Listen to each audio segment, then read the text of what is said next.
It's been a long, long time, but I'm glad we're here. It's guts, baby! Goblins under the stairs. The greatest goddamn D&D stream in this world and the next. You got Soul Rack the Destroyer here, ready to slash and bash your Wednesday away with his greatest goddamn crew of destroyers there are. You got Fang the Man currently drinking something that looks very mysterious. You got Wilmore Chattington, and of course, we are led by the greatest D&D DM in all the land here. It's Nick Gonzalez. Take it away, Nick. Oh, thank you, Soul Rack the Destroyer. Yes, welcome everyone to tonight's edition of Goblins Under the Stairs. Welcome back. Took a nice, month-long hiatus. It was a hell of a long rest. You guys better be rested up. Is that what we're calling it? What's up? A long rest?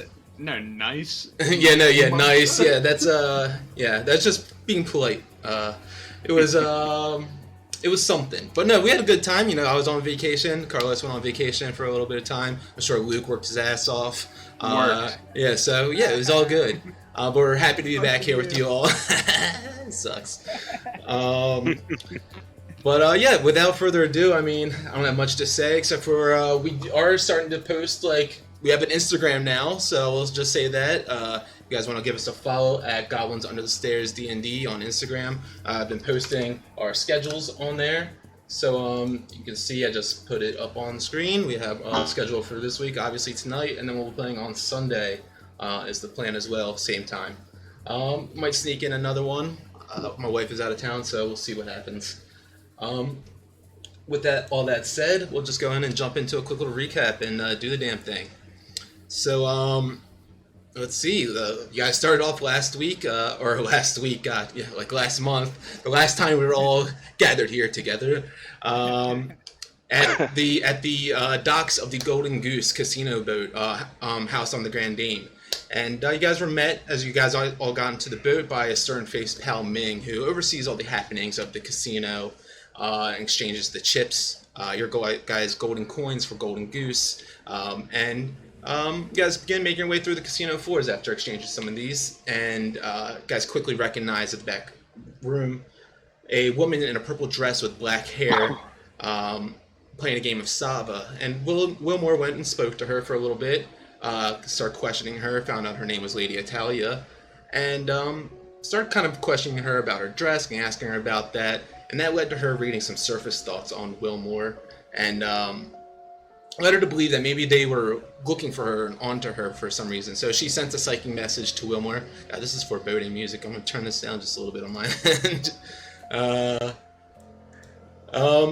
And let's see. And so she sent a psychic message to Wilmore and told him, just nod if you understand. I have something to tell you. We'll meet at the end of the night, after midnight, when the boat docks. And Wilmore nodded, and she went off to the back room and kind of vanished for the rest of the evening. So Soul Rack kind of started poking around as well after hearing from Water Baron Nestra about this Lord Dryland who may be trying to take over her seat as the Water Baron. Just searching around for a little bit, he did come across a painting in the main hall with a nice golden frame of a man who seemed to be Lord Dryland with this octopus on his shoulder and everything, and kind of asked someone nearby about him, learned a little bit more, and mostly the rest of the evening was spent with you guys playing casino games and trying to win a little bit of money. Of course, you guys poked around a little bit because that's what you do.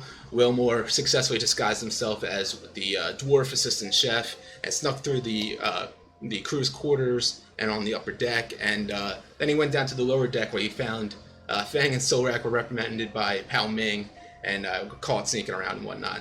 You guys talked to her about the disappearances with these nobles, and although she was initially stern and she was pretty set that there was no way the Grand Dame or Dryland or anyone could be possibly involved, she listens to you all and considers the possibility and mentions she'll keep an eye out, if there's any involvement or strange happenings going on. So she sent you guys back upstairs, played a couple more games, and the ship docked at around midnight. Wilmore saw Lady Italia in purple dress briskly walking off the docks and into the streets. You followed her in the streets for a little while until she turned the corner into an alleyway where she admits to your face that she is involved with the disappearances of these nobles. But of course, she did not do it willingly. It seems that she's been forced to do it by this evil sorcerer named Usith, who will just kill her if she does not comply with his orders. Mentions that Usith came to Yartar just a few weeks ago, and she doesn't know what Usith does with these nobles after she brings them down to the fish people in the sewers, but she's afraid that it's something nefarious. He stays in the sewers to stay out of the eye of the shield of Yartar, which Solrak kind of questioned them at the Water Baron's Hall. Is like, if you see everything in the city, why didn't you guys see this happening? It's clear, obviously, now that being in the sewers is a great way to stay out of their eye. She also mentions that the Grand Daemon, Lord Dryland, and everyone else on the ship, they really do have nothing to do with it, and it's just a good place for her to pick up these lone drunk nobles for this sorcerer Usith. And she mentions that you guys need to really take care of him. Whatever you can do, either kill him or drive him out of the city. If you don't, his evil reign will continue on. So she lifts up the sewer grate for you all, tells you that she'll wait here for your return, and you guys all descend down this rusty ladder into the dank and dark sewers. And you guys begin to cling to the walls of this narrow pathway, just kind of standing here above this pool of grime and filth. And just no light illuminating down here at all, except for the light that shines up from the sewer drainage hole. And as you guys make your way in here, it's now yours to do as you please, as you guys are sitting in this dank, gross sewer on this very narrow ledge. The floors all seem to be pretty slimy. This gray ooze that kind of just fills each surface of the floors and the walls, kind of dripping down from the ceilings a little bit as well. You hear a little bit of echoes and ripples of water in the distance, just kind of flowing through, just kind of slowly through this sewer system. And it's hard to see, obviously, anything beyond where you're standing and where that light is shining through right above you guys. So you guys all have successfully made it down here. What do you do now? Before we climb down, I would have just kind of paused for a little bit to have Sanity find us, so she can come down too. Okay. Yep, Sanity comes swooping down from the sky, right through the sewer entrance, and perches on your shoulder. Is it large enough for We Cuomo? did this last time. Did I carry Brutus down? Or... No, the pets are left back with Kolbaz. Okay, cool, excellent. As long as he's accounted for. And no Cuomo. Heard. Did Lady Italia follow us down? No, she said that she would stay at the top waiting for you guys. Gotcha. Well, with Oh, go on. with this sick. formation that we have, You like that? I see. Oh, that's badass. That's cool.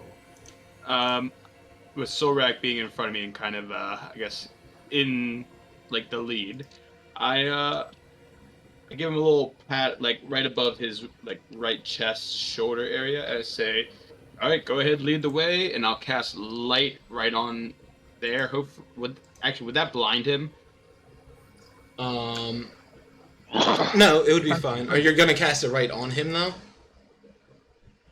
Yeah, Cast it right at my eye. to create some light for us. Sure. Yep, you can absolutely do that if you want. Wilmore, would you have anything that you would want to do instead, or? No, I'm just gonna kind of be like, that was a great idea. All right. So you go ahead and extend your arm out to Solrak. You put your hand right on him, and you cast light. That's right. And it illuminates everything all around you, all around Solrak, reaching out about a 20-foot radius, and then you can see a little bit further beyond that now too. Go ahead and reveal a little bit for you. As that light just starts illuminating, you can see up further ahead there's a kind of small wooden bridge that extends past the walkways from which you were on down to the south. Reveal just a little bit more, which you would be able to see. And just beyond that, it looks like another entrance to another passageway with the sewage water just flowing down from the north to the south. All right. So then I look around actually to see if there's any way that this lady could hear us. And when I see the coast is clear, I'm gonna whisper to the guys. We must be careful with her motivations. Her power is threatened. So perhaps take anything she says with a grain of salt, gentlemen.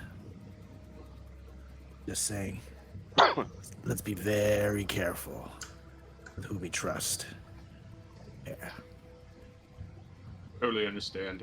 She did seem rather sincere, but obviously we must err on the side of caution.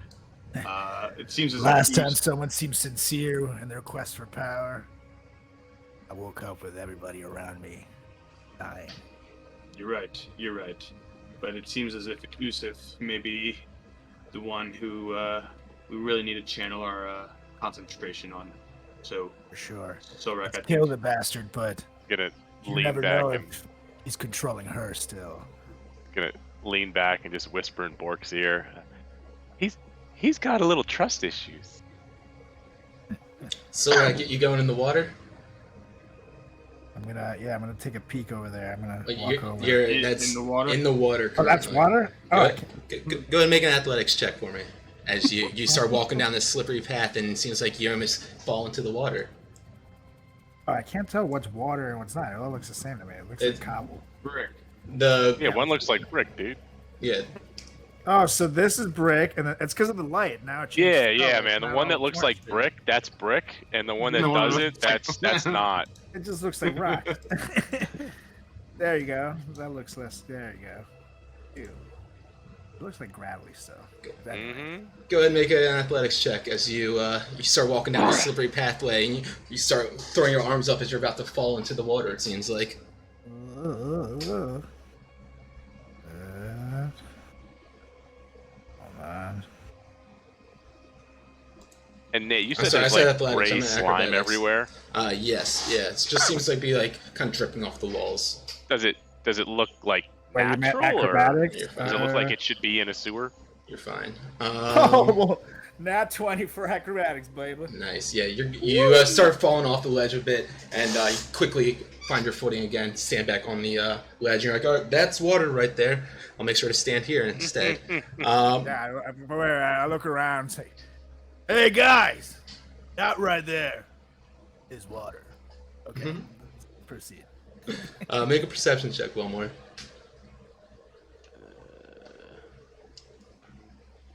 Or you say you're kind of more curious if it was natural, right? So actually make a nature check. Well, I'm like, yeah, I'm like, is it natural? I mean, there's a 23 perception, huh? All right.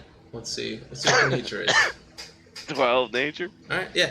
I mean, for this kind of like gross and grimy sewer, you'd imagine there's, this ooze doesn't seem out of place at all. This slime just kind of like pouring down the walls. Or it's not like pouring down the walls, it's just kind of like there's like a layer just kind of dripping in different spots and crevices down the bricks and the canals that, are in the masonry work. I look back at Wilmore and say, hey, Chatterton, does that smell remind you of the bird, Blue Ganj? Smells like shit, man. Woo! It does smell a little birdie down here. It smells just like him. It's like he never left. Can we proceed? Yeah, so Solrak moves a little bit start further up, and with his light shining up off of him, you guys can see another bridge expanding on the opposite side here now. It looks like you guys are at an intersection in the sewage passageways. Obviously, it goes north, south, east, and west, but there's a bridge that Solrak is approaching now. Wooden bridge, kind of looks a little precarious, so just a tiny bit, and heads down to the south. There's also a bridge across that way there, but Solrak, as he gets up to this intersection and the light starts illuminating all around, sorry, not what I was trying to do. You can see up to the north and to the south a bit more. To the north, you can see as you look up there, it seems to be, it kind of cuts off to a dead end up at the very top, but there was a doorway or a passageway to the left, up to the north left, just a little bit. We see out more. That's about as far as you can see out. Okay, there. So, Rex, are you able to pick up a scent of anything? I mean, I understand it smells down here from your legs being ajar, but maybe you can pick up some other scents. I'm going to try to listen and smell. But I just assume it smells like rotting shit everywhere. So I'm gonna see if I can smell or hear someone Yeah, nearby. make that perception with advantage. As you use your lichen canine senses to sniff around. 13, 14. Down in this, as you're like looking out to the east, a little bit southeast, you can hear a little bit of ripples in the water and this like kind of canal, this channel that's in the center there. It seems like maybe it's a central part of this sewage system where the water really flows into. As you can see up on that, as far to the east as you can see, there's a opening, a kind of dam, a reservoir that will lead the water from the canal that you can see into that center part. So you can hear a little bit of water rippling in there, and then yeah, just kind of just that still water kind of sound, just kind of slowly, just every so often hear a ripple and water just kind of slowly draining. It seems like it's just us, gents. But I say, we've seen literally things pop out of walls and the ground, so something tells me we aren't. But I'd say we go, I guess, north, so left here. I hear if you keep making left or right turns within a passageway that you're not familiar with, you should be able to find your way out. That's true, but I just feel like I want to check out over here. And, rather than trust the bridge first, and then come down this way, and then, Sure thing. go all the way around. All right. So Solrak begins leading the way, going up north. As you can see, there's a dead end up the top where there's a sewage drain where the water, I'm sorry, a pipe where the water would flow out of any sewage into this area and into the canal there. But you do get up to this entrance of this room, and inside this room, let me show it to you. You can see, you guys begin walking on in here. There's four kind of in this like small room, it appears to be maybe like a control office of sorts. As you guys can see, these four hand wheels to your north and levers above them on this same kind of like slimy wall. You can see a desk and two chairs in the middle of the office, kind of placed down there. And seems to be remnants of a skeleton on the ground in front of the desk as well. It's on my screen. I'm not sure why it's not showing for you guys. Oh, there it goes. There it is. There. Yeah. And the smell in here, kind of like the other parts of the sewer, it's pretty putrid and offensive to your senses. I'm going to look at the skeleton and see if I can tell just how long it's been down here, and see if there's any signs of just how much time has passed. Yeah, make an investigation roll. Investigation, flavor. Oh, bitch, 9. 9. So you look down at this poor, unfortunate skeleton. It's just kind of completely stripped of its flesh and everything off of its body, with no signs of flesh to show decay or anything like that. It's really hard to be able to gauge a time of how long it's been here for. I look around to see if there's anything around the walls, anything on here that looks like this was like a cage and this person was left here. Yeah, we begin looking around. We'll use the perception and investigation that you yeah, that's fine. You begin just looking around, and again, it's kind of see these levers on the wall, the hand wheels on the ground, kind of like extend up about like 3 feet off the ground, and they're pretty wide, about a foot round. And yeah, it doesn't look like maybe a cage. It looks like maybe it'd be like a control room of sorts for the sewers and for the drainage and and flowing the septic water and waste into here. So we might be able to control the water flow from in here, gents. I'm gonna go in and is there anything in this? Check out this foot locker down here, and then check the table. Is there any like notes or anything like that? Yeah, you go and check that foot locker, and it looks like kick it open. The lid's loose on it, and inside of it, you see there's a set of just like there's a lot of things that look like they're eroded and kind of rusted away. But inside you see tucked away like in a leather pouch. There's a set of mason's tools as well. Inside of there's a bag of 4 gold pieces and 11 silver pieces. Not much, but everything else in there is pretty much like destroyed and eroded. And for the record, this stream is brought to you by Foot Locker. Get 2 for 1 today at Foot Locker. No free advertisements. I'll have to put that in post. Are there Gonna pocket that gold. Are there any drawers on the desk? There are not any drawers on the desk. No. Gotcha. I'm gonna take the mason tools that Absolutely. Yeah, you are proficient with those, right? I think you are. Maybe it's leatherworking. Feng, as you're over by those levers and the hand wheels, you notice that there's on each one of them, kind of like peeled away a bit and kind of washed away and weathered. There's a color on each one of the hand wheels as well as the levers as well. What's leather workers and smiths? Would a smith have anything to do with the mason or not? Nah. Nah, still take them. So, and you said there's a color along the lever and the wheel that correspond with each other. Is that what you said? No, it just seems like there's different colors on each one of these hand wheels and each one of the levers. Are there?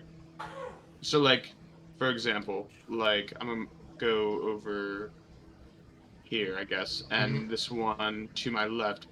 Like, what color would that one be? And is there a color? Like, is there a matching color along the wall? Yeah, so you begin looking at that. Go ahead and give me an investigation roll.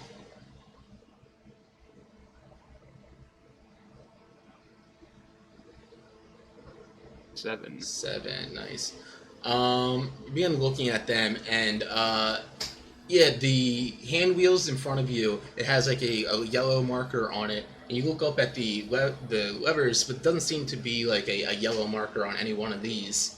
But there are different kind of markers on each one of the hand wheels in front of you. It looks like the ones on the levers don't seem to exactly match the color on it, though.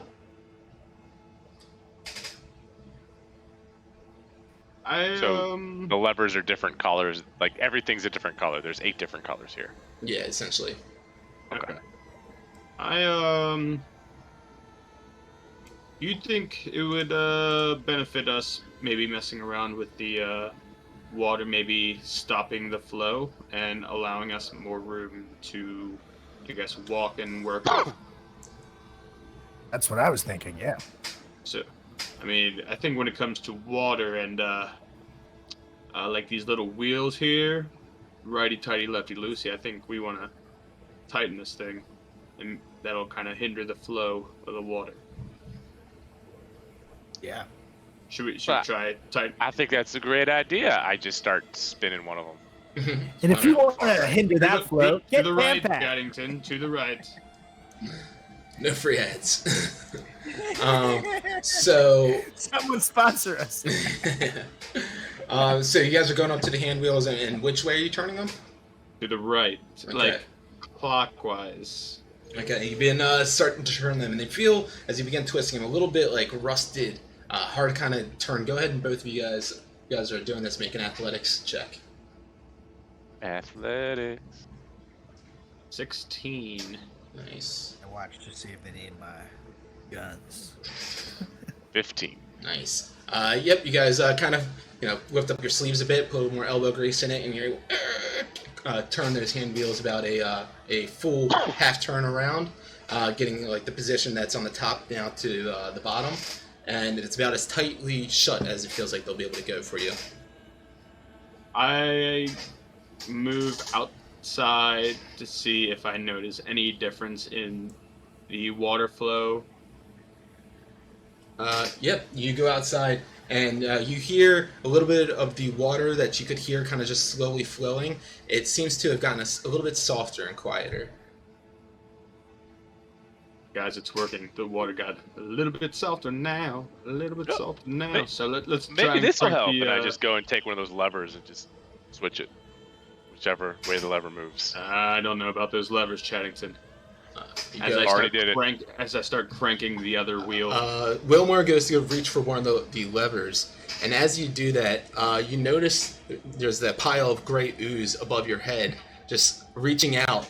An amorphous blob just goes out and tries to strike out at you with advantage because you don't know it's there. Oh, but a 7 to hit as you notice this gray blob just right above your head. It's in the darkness. That's why you can't see it. Darkness. And the darkness. Yeah, you just see this gray slime that's on the wall. It just starts to come to life a little bit, and just reaches out to try to attack you. And you're able to dodge out of the way quite quickly, as this thing is just a pretty slow pile of slime. And you notice all around you now, though, there's more of these slime on the wall starts animating and moving towards you guys, almost with sentence. And with that, we're gonna roll initiative. Yeah. Alright, 14. Oh, big money. Bork is right outside the 22. room. It's so long, it even took me a while to find initiative.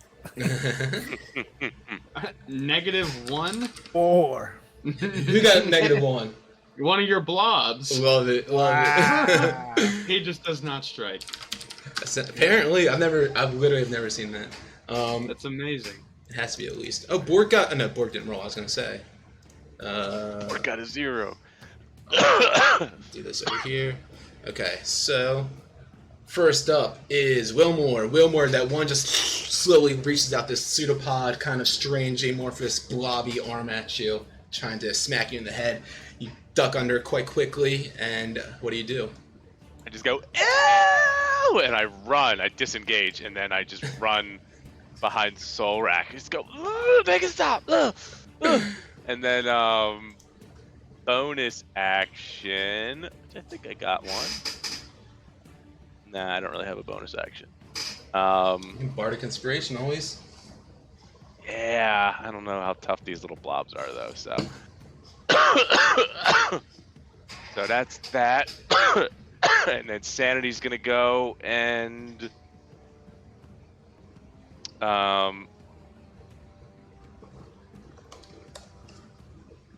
fly. Yeah, that's an attack of opportunity. He's going to just kind of start squawking at this black one and provide a help action on the next attack. Okay, you got it. Against it. Anything else for you?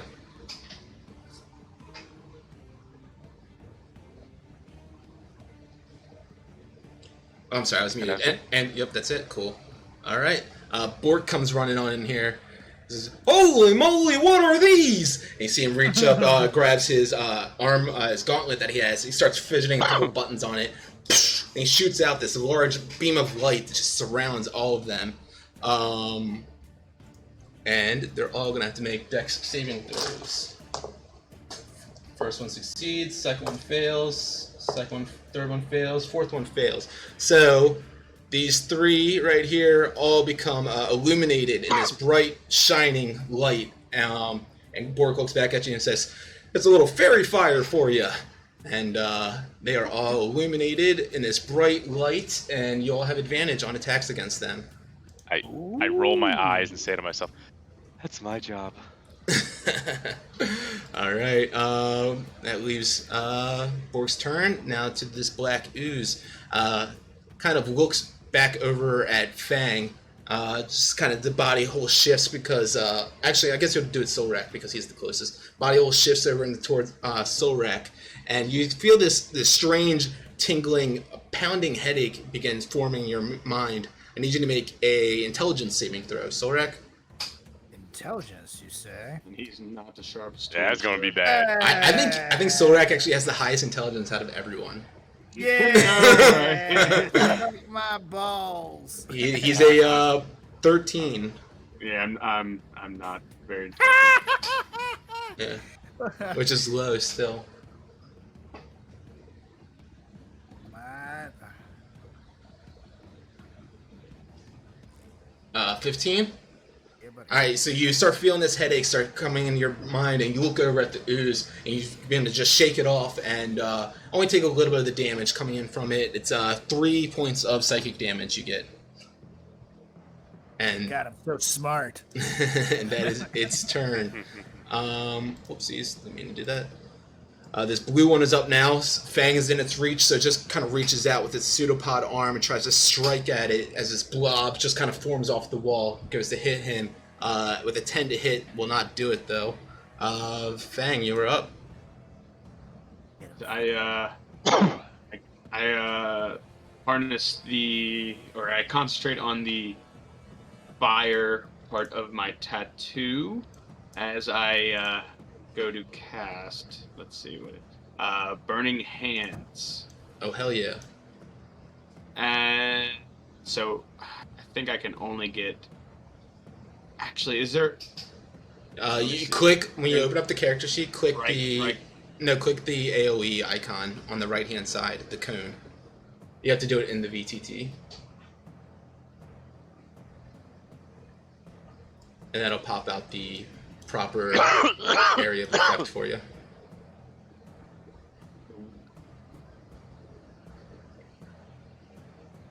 Can you do it? I'm having. Yes, I probably can. Was it? It's a 15-foot Yeah. cone for it, right? Yep, cone. 15 feet, fire damage, cone. So it originates the pointy part originates at you. You can get, whoops. You can get the blue and the yellow, or the blue and the orange. Yeah, we'll do the blue and the. We'll do the blue and the orange. Actually, no, I'm sorry, blue and the yellow. Okay. Dex saves. What's the DC? DC 15. Okay. First one is a fail. Second one is a natural one, so they both fail. Yeah. And so they each take 3d6 fire damage. Let me do that. Hell yeah. Ooh, 12 damage. Cool. As you shoot out these, was it the? I'm sorry, the blue and the orange, or the blue and the yellow? The blue and the yellow. Okay. As you reach out with your hands out and shoot these fire straight from them, it singes into this gray oozes, and you see. You would expect maybe a bit of more of a burn to kind of crisp up and kind of erode these oozes a bit, but it seems to have fought some of that burning, that fire damage that you threw at them. Anything else for you? Yeah, I'll move back right here. Okay, as you move back, they both reach out to attack you. Both of them will miss. Alright. Alright, anything else for you? That is everything. Solrak. Well, first things first. It pisses me off when these oozy things touch me. It's rage time here! Alright, Solrak goes into a rage. And we have advantage on all of them, or is this black one not? Nope, just the orange, blue, and the yellow The other ones. one? Yep. Alright, cool. So I'm gonna run up to the left over here of the yellow one. Boop. Yep. So I'm not in. Ah, damn it! I'm in ruler. I was like, why? Okay, and I'm going to attack that bitch. Also, fun note: if you just click your token, then you can move it with the keyboard arrow keys as well. Oh, but it disappeared. Okay. Oh, whoa! Isn't that fun? That's cool. All right, so yeah, you're going to attack the yellow dude. Yeah, buddy. Go With a for little it. demon sword here. Nice, with advantage. And thank you to whoever subscribed. Leprechaun CP. That's a 24, but let me see in case it's Oh, yeah. a nat 20. Yeah, Yep, that'll hit though. The 24.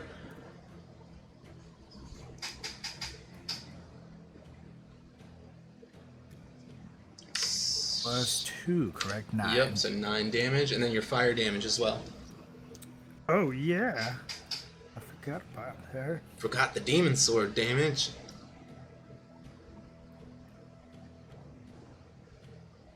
Nine, baby. 9, cool. Again, you strike into that one. You expect a bit more damage from the fire, but doesn't seem to singe as much as that ooze that you probably would expect. Still kind of moving about, seeming sentient in front of you. Now, I still get one more hit, right? Yeah, you get 2 more hits. You get 1 more as your action, and then a bonus action attack if you'd like as well. Yeah. The demon sword again here. Fuck yeah. Man, yeah, baby. 25 hits, but you can actually no, you're just gonna kill him with this attack, anyways. So you slash right into it. The ooze kind of separates, and it was clinging onto the walls with all of its life, all of its force that it could, and just drops down to a puddle to your feet. Beautiful. I'm gonna come up to this one Cool. and use my bonus action. All right. Straight attack. Go for it. Yeah, buddy. And you know what's coming, boys. Demon sword here! Technically, this one has to be your offhand attack, but it's still the same plus. So yeah, that'll hit. No advantage on this, so roll damage for your old one, Long Slayer. Old one, Slayer.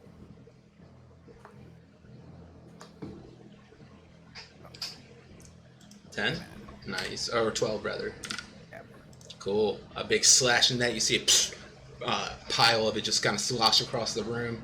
Still seems to be moving about. Anything else for you? That's it.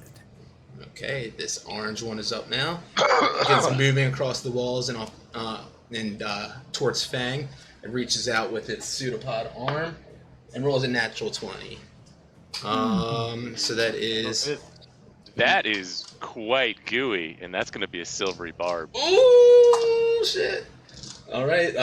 So how's your silvery barbs present itself? How do you do that? I say what I said, and a little purple kind of like mist comes from me, and it just kind of goes over what I think is its nose, and it just kind of winces a little bit at the stench, and it kind of has to reconfigure itself. And who are you going to give advantage on their next attack? Oh yeah, I can give advantage on my next attack. I'll give Fang advantage on his next attack. All right. As the silvery barbs kind of recoils, the gray ooze a little bit and misses the pseudopod arm, slamming into Fang. And Fang, you feel a bit of inspiration in your body after that, as Wilmore kind of looks over at you, and I'm assuming he maybe gives you a saucy wink, a 2-eyed wink. Oh yeah, no, it's a 1-eyed wink. He's not ready for 2. I don't want him to pass out. Can't ever get him right. All right. Wilmore, with that silvery barbs, you are up now. With that, I am How still much damage disgusted. did that take? You didn't take any because he threw out a silvery barbs, which makes me have to re-roll my roll. And then he gave you advantage also. Because I'm amazing. Well, I already had because it's like advantage the anyways. most boss second level spell of all That's time. Dude, it's a first level. That's spell. right, it's first level. Oh my god. I've got pack slots. Yeah. Wilmore, you were up, man. I'm Silver tongue. I'm still disgusted that the thing tried to touch me, and I'm not thinking straight. So I just start blasting at the black one. Love it. I just start blasting. So that's Eldritch Blast. It's 2 Eldritch Blasts. Oh god. What are you getting? Danny DeVito? Nope. Boy. Go ahead and roll attack. It's getting out of handbook. 16? 16 will hit. And I'll roll the other one. The 23 hits. So then do the damage, and then you do the damage. I swear to God, if they like blow up and multiply. 8. I'm feeling a fireball is gonna rain on us. Oh, He's that's grinning like an idiot over there too. 8 and a 6. I'm disgusted. I don't even know what's going on. I forgot. Look at him. I'm like rereading this to make sure I get this right.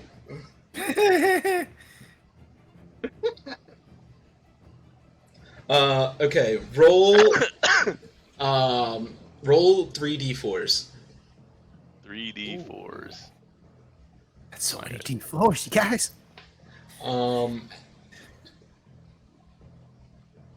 Actually, that was 4, but I rolled make 4. them Just take the d6s. first. Actually, I'm sorry. I have So 3d6. yes.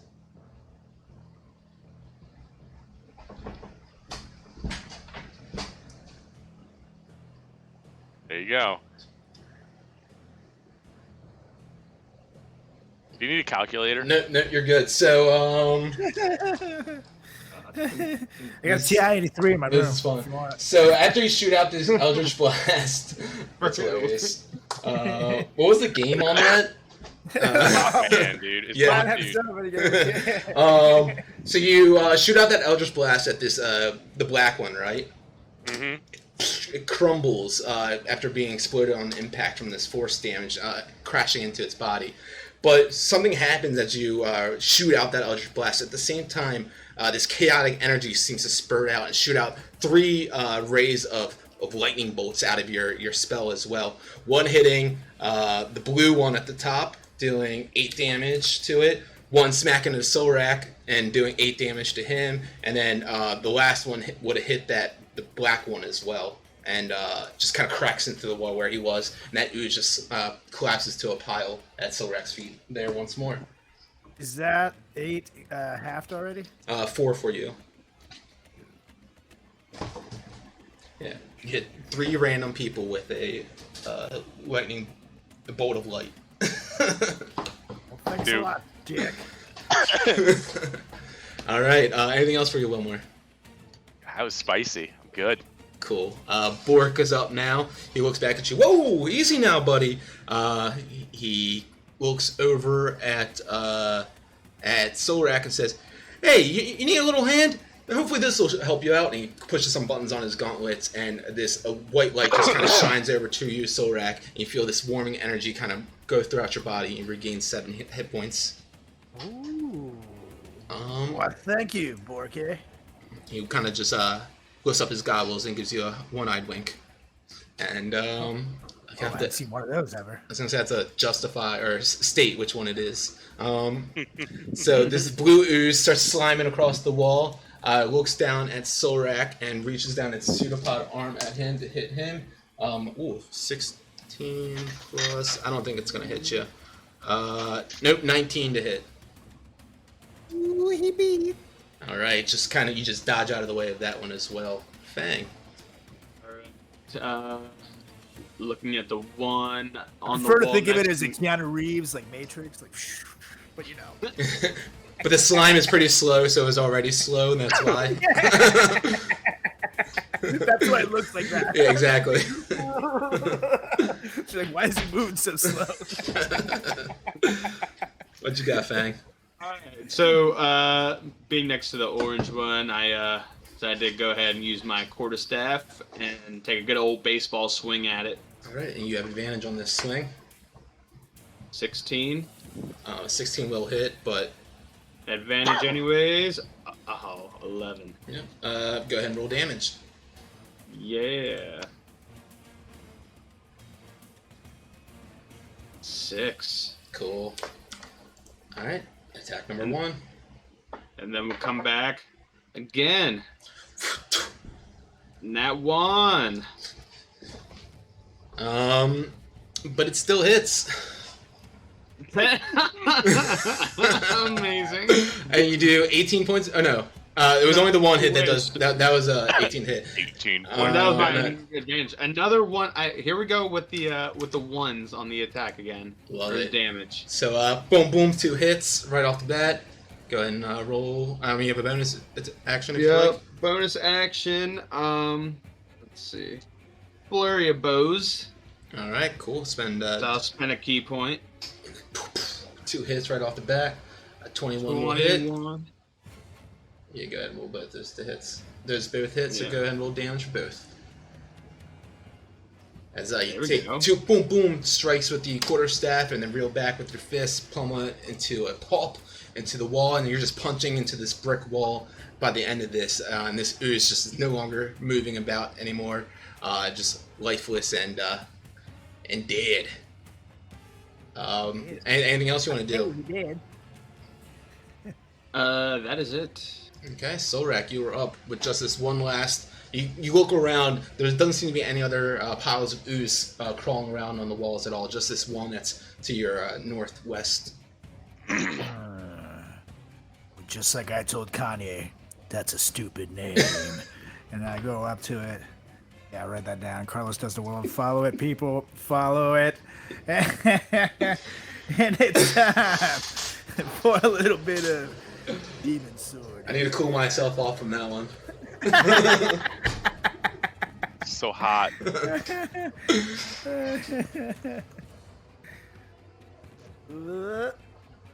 Damn it. Wait, there's still advantage on that, right? Yeah, there is advantage on that still. Ooh, thank God. Oh, that's a nat 20! Yeah! Uh, did. One to Yeah, a yeah. nat 20. You just tell me how you do it, Solrak. Oh, and I literally just slowly walk up to that little lonely ooze, and I look around and it's buddies, and they're all dead. And I look at it and said, "Sorry, man, you're shit out of luck." Yeah, and I slash him with my demon sword. It's fucking just blah, goes everywhere. Love it. Yep. Solrak completely slashes through that last pile of ooze, collecting on the walls here. Doesn't seem to be hit. You guys still see some ooze on the walls and slime and gross, just slick surfaces, but doesn't seem to be any of that sentient kind of ooze around anymore. I march right over there and I pull that fucking lever. Wimmer goes and pulls that lever, and as soon as you do, you hear whoosh. You just start to hear water rush. Close the lever. Close the lever. Close the lever. We close the lever up, and the water. You hear that water stop flowing. Well, gentlemen, the levers bringeth, and I feel like the levers are add water, and these little turnstiles here are probably drain. So if we want to drain the place just to be safe, maybe we open them all up or shut them all down. I would Start say kind of shut it turning them down. all to the right. Don't agree with that theory simply because if we turn the wheels to the left or counterclockwise, perhaps that would also bring water in. Because when we cranked them to the right, it slowed things down. Give it a shot. And just start turning it to the left. Oh God. It's not what I said. Yeah, no. You start turning one of them to the left. Mm-hmm. Yeah, you begin turning one of the wheels, and once again, you do start to now hear water rush in again. I just leave it. Get I back go, to well, the I right, to guess the- you're right. And I just kind of like start walking away a little bit. I I just leave it. I push Soul Rack out of the way, and I crank the wheel to the right. That water sound much more secedes. Seems to slow down. Why do you gotta do this to us, Chaddington? Soul Rack, grab the other wheels. So, and I go back to the one where I was just at, and I crank that one to the right. I cranked to the other one. All right. This one doesn't seem to be as rusted or sealed shut, so you're able to fully twist this one and get it shut on the first attempt. Do I notice any more Yeah, it seems like the sound of like it wasn't like a lot of flowing water. The sound going on throughout this chamber, but it definitely seems like there isn't any sound now. Very little, if any, sound of water flowing throughout here, and you kind of peek out your head into the chamber, and you just hear there's like bits of ripples here and there every now and then, something like maybe dripping from the ceiling or into the water below. Well, let's get out of this room before more crap comes over. Thank you, Zeros on Heroes, for the sub. Thank you. All right, so you guys begin moving on out then. I think we're good here. They're all closed, right? Or they're all of them are turned all the way to the right. Yeah, as you guys get on out here, you guys definitely hear that it's pretty still water in here now. Yep. Thanks for the help, Chaddington. Anytime, my friend. Yes. Shall we? All right. Yes, we shall. Go on, Bork. All right. Oh, yep, coming right along. Check going this It's been about like 30 minutes now since you guys first entered in, and you cast that light spell on him. So you imagine you probably have just another 30 minutes left on this spell on Solrak, just to keep that in mind. Yep. All right, you guys begin walking on down. Solrak leading the way. Let me pull out my reveal. And By the way, gents, let me go on this over this bridge by myself first. I have a feeling it's kind of weak looking. How big is I guess the gap is what, 10 feet between the two? Yep, that is 5 feet? correct. Okay. 10 feet, yep. And so Solrak, you're going to be trying to walk across this bridge. Yep, very carefully. Okay. Solrak begins walking across. Make a dexterity check for me. Or we can do acrobatics. I guess I'll try acrobatics. And 16. Cool. Solrak very carefully and nimbly makes his way across each one of the planks, makes sure he doesn't step on any cracks or any rotted out pieces of wood. Some of these look waterlogged and have some black mold on them. And Solrak, thumbs up. absolutely. Oh, you guys go right ahead, please. Chaddington, you kind of need to carry on. I mean, technically, you could just walk right over me, but I guess I could. I'll just kind of cross next. Oh, Solrak wants to go down a little bit more. While I'm on the bridge, I take my quarterstaff, and how much higher are we than the water level? It's almost pretty much level with the brick walkway that you guys are walking on. The wooden bridge kind of just sits a little bit elevated above that, so you guys are pretty close to the water level itself. Gotcha. So that's why some of that water actually splashes up sometimes and hits the wood itself. Wilmer, are you guys both walking on at the same time? No, I did not plan on doing that. Yes. All right, so both of you guys make acrobatics or dexterity checks. Wait. 16. For Wilmer and Fang. Yeah. Oh, that's a nat 1. I'll roll that again. Woo! Not the 2. Hey, 4, 11. Nice. All right, so Fang, you kind of just nimbly walk across. You kind of hop over. Well, I was still on the bridge, and I was about. So real quick, I was about to take my quarterstaff. Okay. And put my hand, like I guess, like at the top of it, and stick it down in the water to get an idea as to how deep the water is. Okay, yeah. You kind of stick down the quarterstaff into the water. How big is your quarterstaff? Tremendous question. How deep is the water?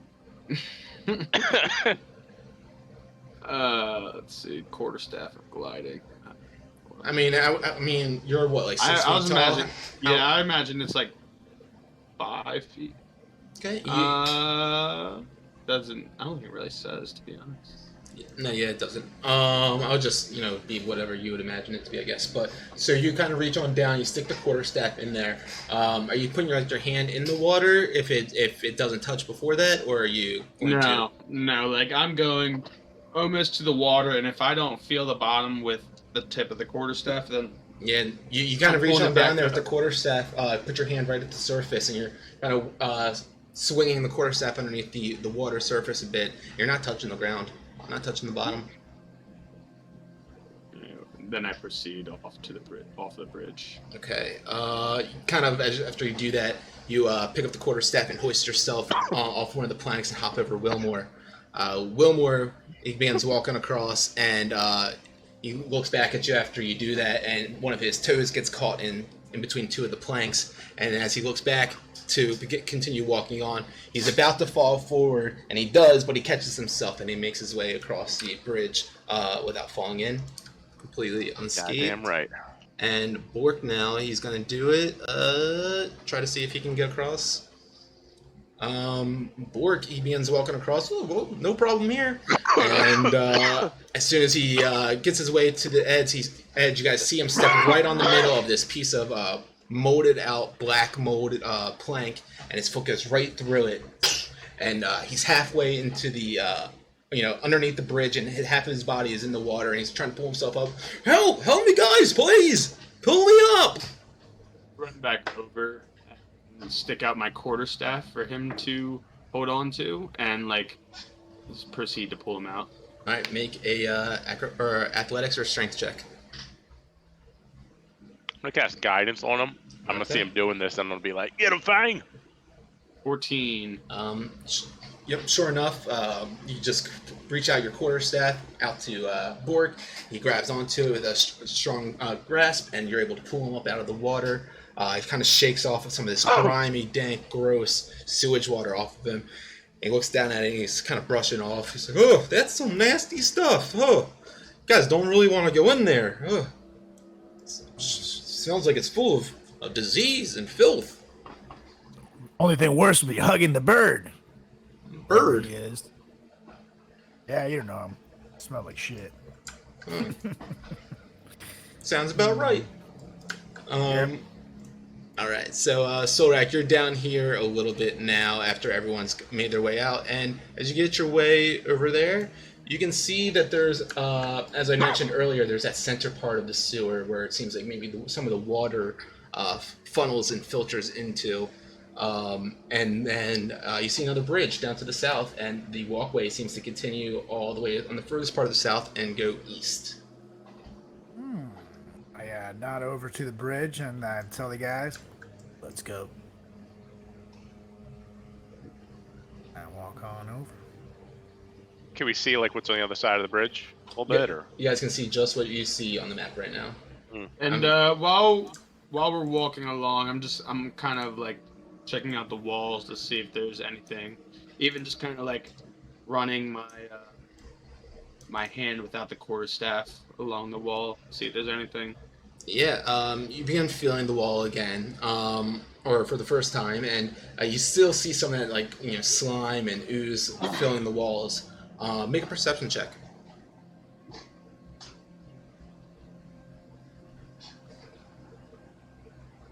Teen.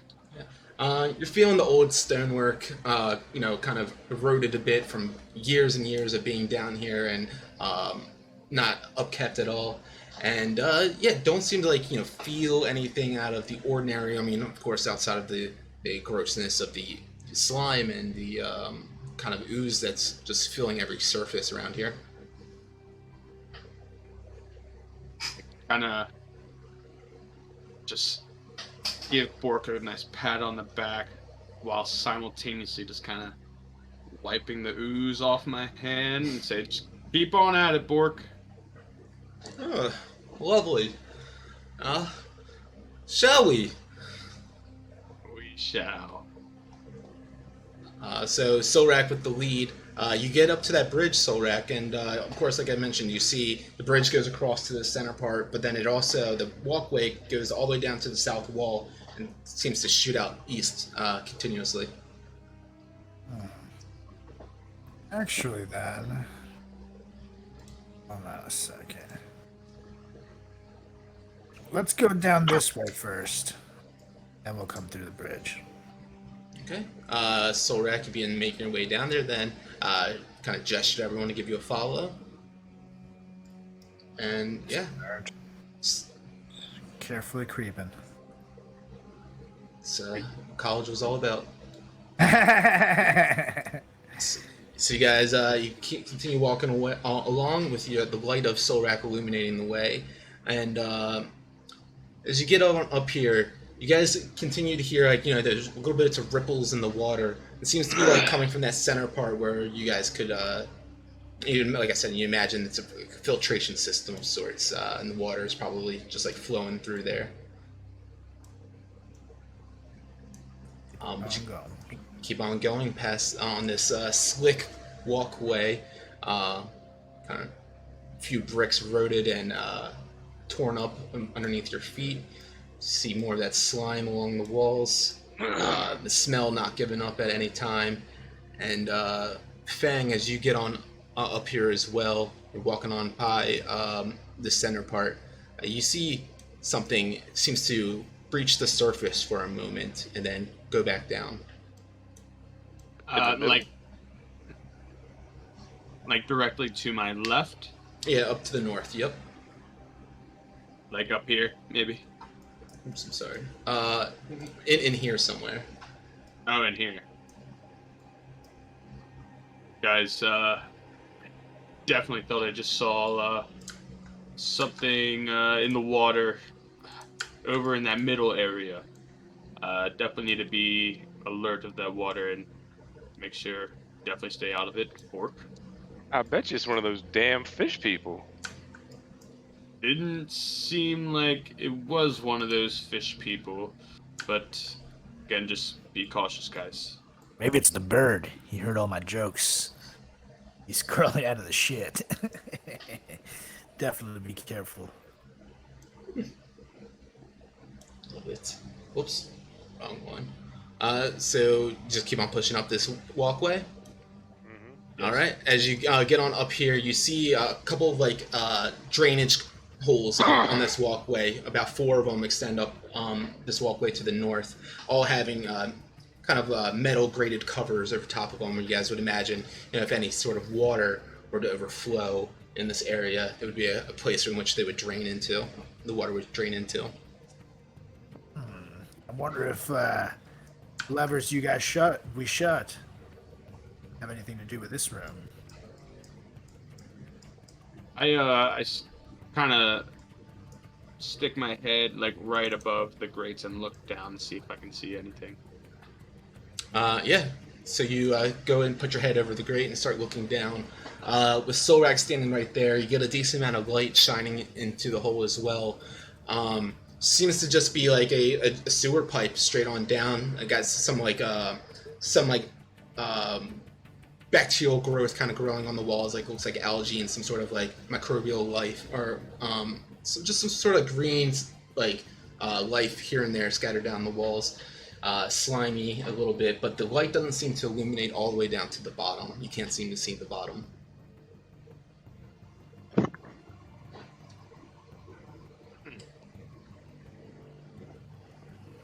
I'm gonna keep moving. Okay. Keep on moving. Okay. I'm gonna make sure to not walk over the grates. Okay. That shit freaks me out. You as well, Bork. Oh, yep. Probably a good call. Wilmore, you watch over those grates too. Don't step on them. I mean, what? These grades? And I just kind of push my foot on it, but I have my weight on my other foot. Push your foot I on wouldn't it. worry about these, and I keep on keeping on. Right. Ew, if I poop on those. Bork looks over at Fang. He's always got to test the limits, huh? He's something. All right. So Solrak is in a rush. It seems he keeps on pushing his way up there, and you guys can now see you get to another bridge up here, and with that bridge you can see it goes across this walkway, the 10-foot expanse, with another bridge to the north of it, which goes from your guys' side to the east. You look down to the west side, Solrak. You can see there's a little bit of a opening. It kind of looks like some of the walls collapsed on that furthest northwest side that you can see from your point. And then the east seems to be a hallway that just continues on down. You can't see the end of it. But you know, the rest of this surrounding seems to be pretty familiar and similar to the rest of the sewers around here. I say we keep going straight across the bridge. I was going to camp here for a little bit. What a great idea, Solrak. All right. Well, I didn't see you having it. Get up across this bridge. This one seems a little bit more sturdy than the first one that you went across, and without a problem, you guys are able to get your way across the bridge. No issues at all. All right. And as you get up here, I'll reveal a little bit more. You can see up in this hallway to the north, just a little bit further, it seems to end just a little bit past where, right up past there, you can see another sewage drain to the north end where the water would flow into there. But to the west, you see another crumbled wall, kind of heading somewhere towards the west. You see some of the brick and masonry work lied crumbled on the ground on the pathway in front of you. I'm gonna go take a peek over here at this wall. Okay. You move on up there just a little bit. And Yep. I gotcha. And you start illuminating the light in here, which is your body, and you can see it seems to be like a fully dug out tunnel, unfamiliar to the rest of this sewer section. Smells a little bit more like dank in this area, almost like a petting zoo. And you get up a little bit further, you see kind of the scratched out areas in the walls. You can see a sword lying on the floor, just shining, reflecting the light a little bit. You get a glare that catches your eyes. And then even more so on the north, around that corner, you can see a little bit of that sewage water, that stinking waste material just kind of pooled up in that north area, just beyond that crumbled wall. I have a I'm feeling. looking for gray slime and anything weird. Yeah, Go ahead. make a perception check. I have a feeling whoever left that sword here did not do so willingly.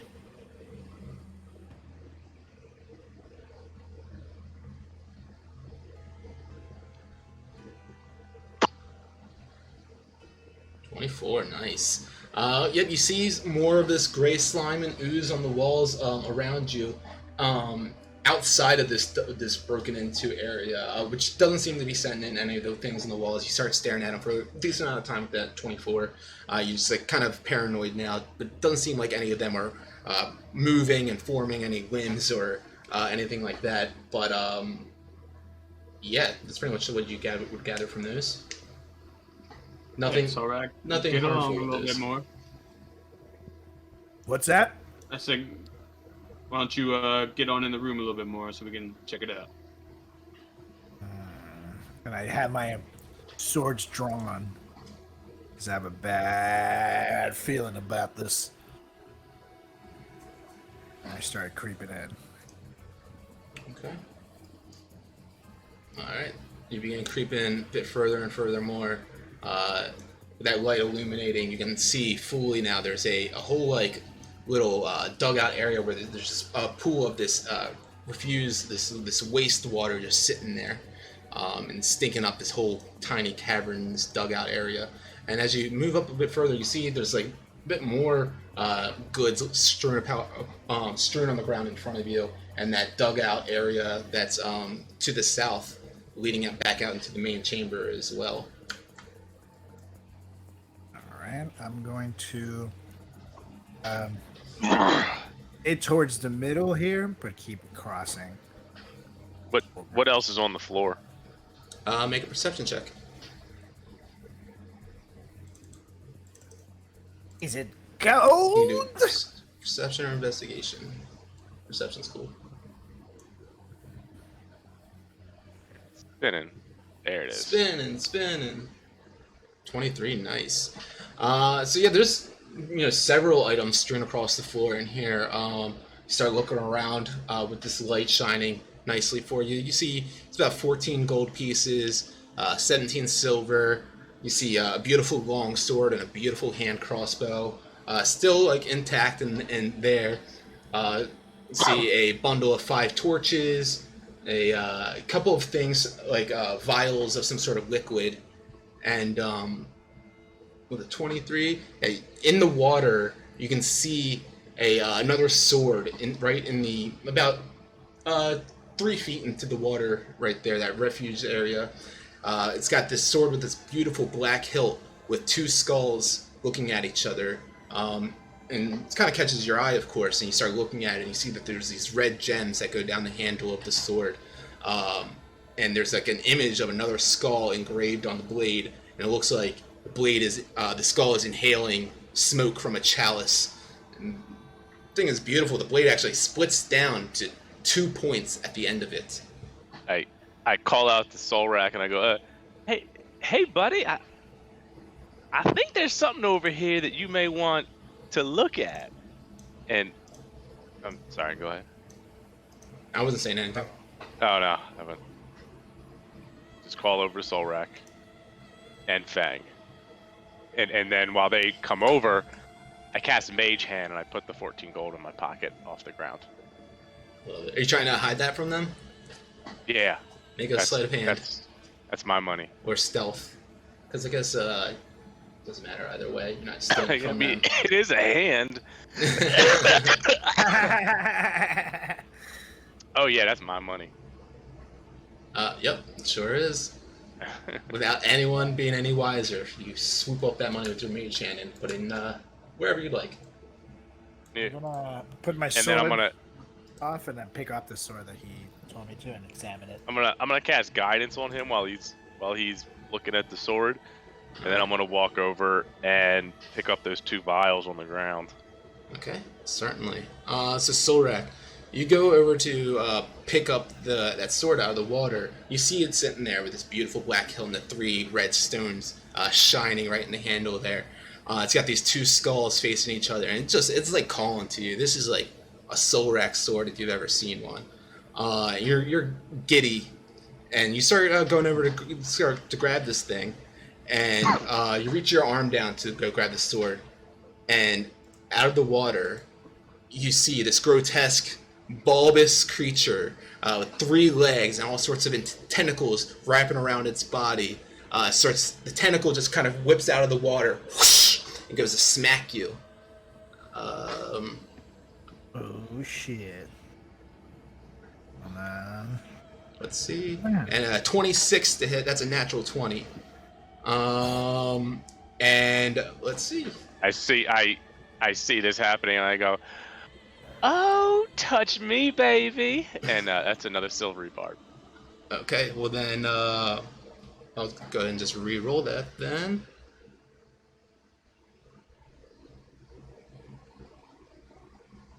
Um, 19 to hit.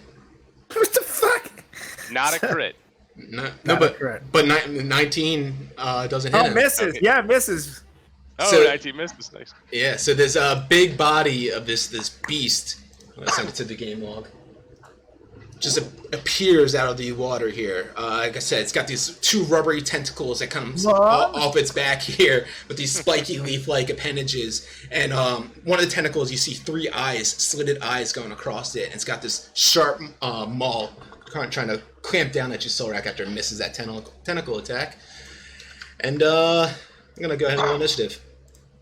Alright. Oh, wait, did I get to pick up the sword or no? You did not.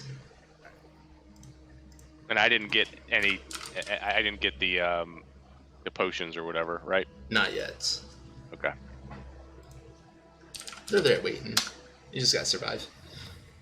I was gonna throw one at it. Just it would do anything. Alright, so get those initiatives in there. Let's get Bork in there. Bork with a solid 5. Wait, my dude, there's no way he rolled a 1. Did he roll a 1? I was gonna say. Yeah. Yeah, he must have rolled a natural 1. Oh yeah, So let's tee off, boys. this is gonna be easy Absolutely. to blobs. Wilmore always with the first initiative. Take it, Captain. That is the roll. You So I'm gonna see this. You see this massive bulbous monstrosity just emerge from the water, roaring out as this tentacles goes to grasp and slap at Solrak. Solrak just rolls out of the way in perfect time before this teeth-covered tentacle can grab onto him and pull him in, and you're ready with an action. And I'm just gonna go, yeah, let's get him, boys. And then I'm going to like slide between Solrak and Fang, so I'm behind them, and just kind of like sit there. And I'm gonna ready bestow curse, and then Sanity's gonna disengage, fly through, touch him, and then fly back over here and just kind of hang out. All right. And who did you give advantage to on that silvery barbs? It would have been Solrak because he's Okay. the one Cool. getting funky. All right. So So then that's a 15 Wisdom save.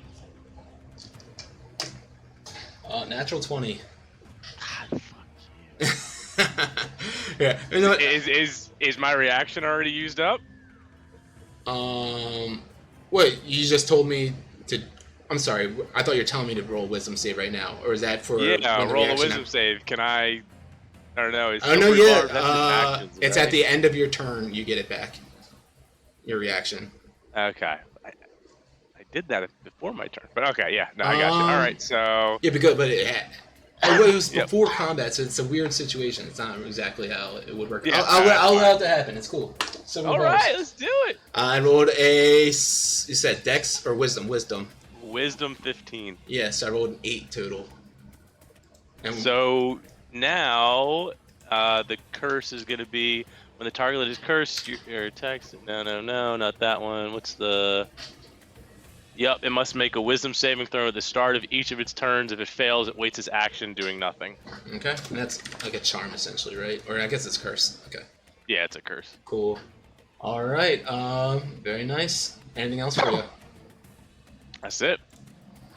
Okay, Fang, you're up, and I guess you giving Fang that silvery barbs, that advantage, Yeah, I'd give Fang that advantage. and I'm sorry, yeah, Fang, yeah. okay, yep. Doesn't say that you can only do one person at a time. Yeah, it doesn't have concentration or anything, so. Nope, cool. All right, Fang, you're up. Nice. All right. I move on up. Right around there. Actually, do there, and then I'll come like straight on up with my quarterstaff right in the jowl. And let's see.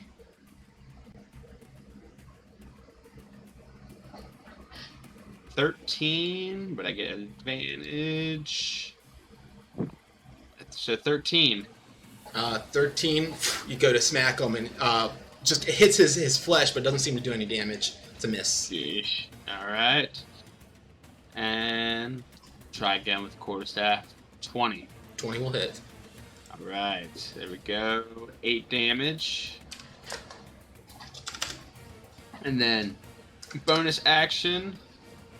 With my free hand, I'll give like a nice little like punch. Yeah. With a 19 19 will definitely hit. and 10 more damage. Okay. And Wilmore, the curse he doesn't get a chance to make a save if he takes damage or anything, right? Just No, I think it's just so I gotta pick. Why isn't it opening again? gotcha. Oh, there it is. Touch creature. No, I think it's good. When you cast, yeah, I think it's just at the start of its turn it does a Wisdom saving throw and then Cool. it does nothing or. All right. Anything else for you, Fang? That was it. All right, Solrak, you were up. All right, so something a little special, since we haven't been here in a while, boys. I reach into my little satchel, right? And I pull out this little bottle. I'm gonna use my lightning in a bottle, motherfuckers. Ooh, Oh yeah. love it. So I pull off the thing, and I say, "Get out of the way, boys!" And I point it right at that creature. And it's a Dex saving throw, right? Yep, Dex 13. If you get it, or if you miss, it's 8d6 lightning damage. If you succeed, it's half of that. Yeah. So I rolled exactly a 13. So roll the full damage, and then we'll just half it. All right. So 8d6. D6. Okay, 8d6. A 1, a 2, a 3, a 4, a 5, a 6, a 7, an 8. So many d6s. I can hear them. Absolutely not. That's fun. 24. Cool. So 12 damage. Cool. That lightning, you open up the topper off that bottle, and the lightning, this chaotic lightning bolt just shoots out of it towards him. He sees it coming and just kind of dodges out of the way, just quick enough to only take a little bit of the damage, taking 12 points of lightning damage there. That is an action to do that, though. Do you have anything else that you wanted to do in this turn? 1 second. No, I don't have anything else with another attack, so I'm good. All right. Orc is up now. He looks over at that beast and says, "Oh my gosh, this thing is huge." He She said. you see him push some buttons on his gauntlets. Takes a couple of steps back, and out of the gauntlets, you see shooting this 4 arrows in rapid in a rapid fire. Let's see. I need to make a spell attack. And yeah, they hit for a total of 44. 7 points of damage total. Wow, that was 1, 2, 2, and 2. Big damage. Yeah, but these all in rapid fire. These 4 poison arrows shoot out of his gauntlets towards the this beast, and it seems to have gotten his attention now. Wisdom saving throw. 15. 15. You see it standing there looking fierce, and like it's large, like these teeth that it has on its body are like over a foot long, and they're right in Fang's face, breathing this nasty breath, this noxious smell just surrounding all around you. But it just seems frozen in fear there, Fang. Wilmore, you're up. So I am going to. It's gonna kind of. I have Wilmore's skull placed like hooked onto my belt strap, and I'm just gonna kind of put my hand on it, and out of its mouth is just gonna shoot this big old blue blob, which is gonna be a chill touch. Oh yeah. Ooh, it's a nat 20, That will definitely hit. and that is going to be 4d8s. It's not bad. So that 19. we'll add 4 to that, or 6 to that first dice to make it an 8 total on that one. So 25. Oh yeah, perfect. Yep. So 25, and then if it regains health, I can't do that.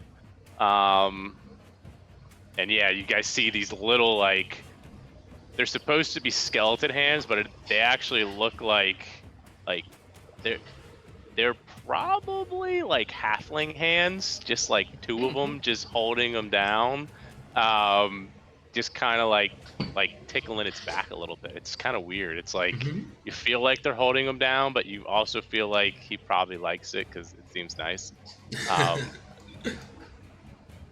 And that's that. And then I'm gonna go. Solrak, you better get that sword, buddy. And that's gonna be Bardic Inspiration on your next attack roll. So you can add a D8 to whichever roll you want, actually, in the next minute. Oh yeah. Yep. It's the next minute, right? Yep. Yeah. It's 10 minutes. Cool. So you have... Add a D10 to anything? You can add a D8 to any ability check, attack roll, or saving throw for the next 10 minutes. Just one time use. And I still have advantage, right? On my next attack, technically. No, you should have already had that. You already had that, right? Silver thing. Well, no, because it wasn't an attack roll. You're right. Yeah. You haven't used an attack roll, right? So yes, you do. Okay. Is that the end of Wilmore and Wilmore and Sanity's turn? So I'm gonna do that, and then Sanity is going to swing and pick up one of these whatchamacallits, things on the ground, potions or whatever. Sure. And just kind of fly it over to me and kind of put it in my hand. All right. Sanity grabs one of those off the ground, picks it up, swoops on, and flies over to you. places in your Can hand. I get any description of it? Yep, I was just about to get there. You see that inside of your hands is this blue liquid inside this vial. It's got a symbol of a water droplet on it, and yeah, you recognize from seeing these in different shops that this is a potion of water breathing. Okay. All right. Anything else for you?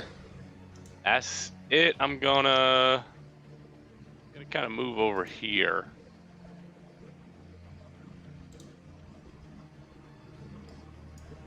Yeah. All right. I would have Perfect. noticed that there was no, when I did my perception, like, there's really none of those little blobs around here, right? Yeah, I mean, you did it from the outside on the other side of the room. Oh, yeah. Wouldn't have been able to see it. But yeah, I mean, pretty much what you're seeing in here, there's really isn't as much slime in this part of the chambers. Got it. All right. Okay, so that ends your turn.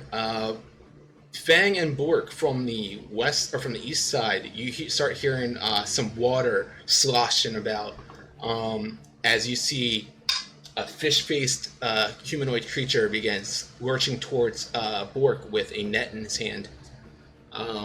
He goes up to Bork with the net, and he's going to try. He just kind of throws it over his head, and you see it lands on Bork, and he is inside of this net right now. Please, someone help me! These things are creepy! And the Kuatoya starts pulling him back 5 feet. Fang, you were up now. I take a step right here, drop my quarterstaff, and pull out my. Actually, no, I lied. I'm gonna hold on to my quarterstaff and approach him right about here, and take a swing right at his arm, and hopefully, like, forcing him to like drop the net as well. If that's like allowed. Yeah, sure. If it's a high enough roll, we'll see. Okay. We'll see what happens. 20. So you swing at him with the quarterstaff, smack him. You hit him right in the arm, but he doesn't seem to let go of that net at all. But you can roll damage. Yeah, that'll be 8 damage. Okay. And then... Give me 1 sec. Okay.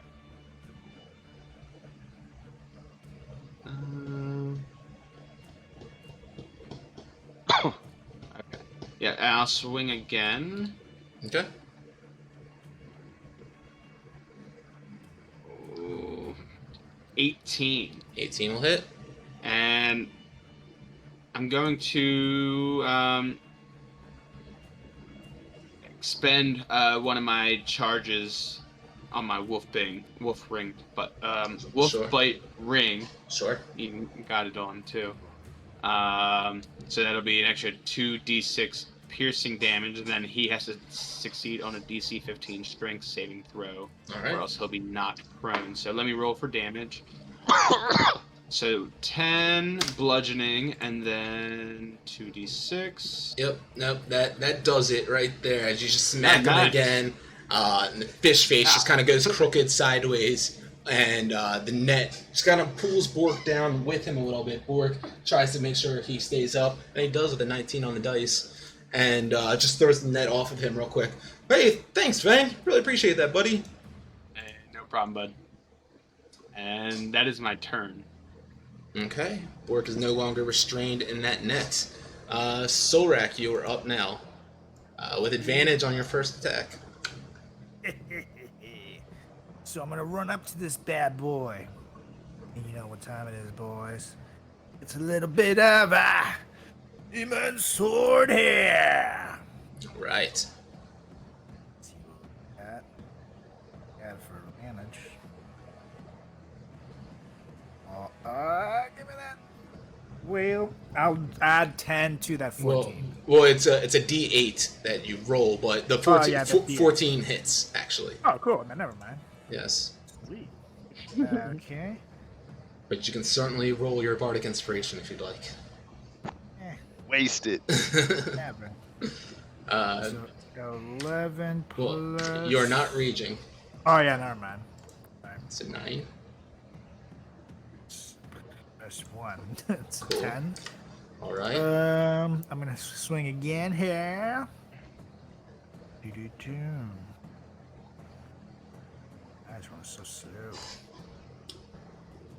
So that is an 11, and now I'll add the D8. All right, so we have roll a d8. You feel that bardic inspiration. You hear Wilmore in the back of your mind, like, "You got it, buddy. You can do it." And Woo! slash down. Yep, that does do it. That little pep in your step. Wilmore's inspirational talk. Gotcha.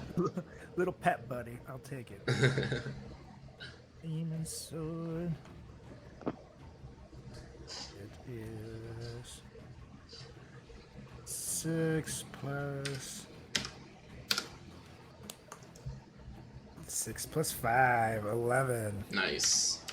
Cool. 2 big slashes into its body. It roars out, but still seems frozen there. Can't seem to move its feet. And now it's time for One Slayer.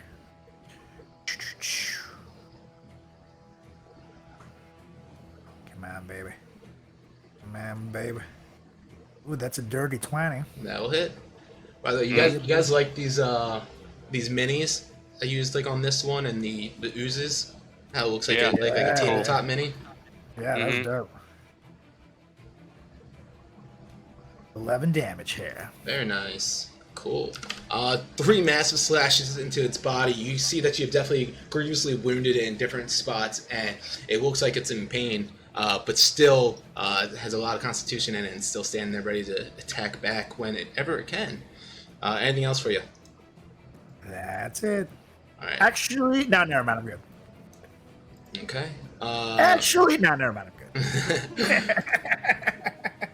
Actually, Wilmore, from the waters down to the south of you, you start hearing some of this movement in the watering, scuttling all about and splashing, and you see another Kuatoa crawl out towards you with its net in its hands, and it goes to try to capture you inside of its net. Actually, no, we don't. with a 13. Is that against armor? Yeah. Nope. It just swipes at you and you dodge under it. His net hits into the wall. Just seems to miss you altogether. Let's see. From You guys hear me audibly just sigh. Just, fuck.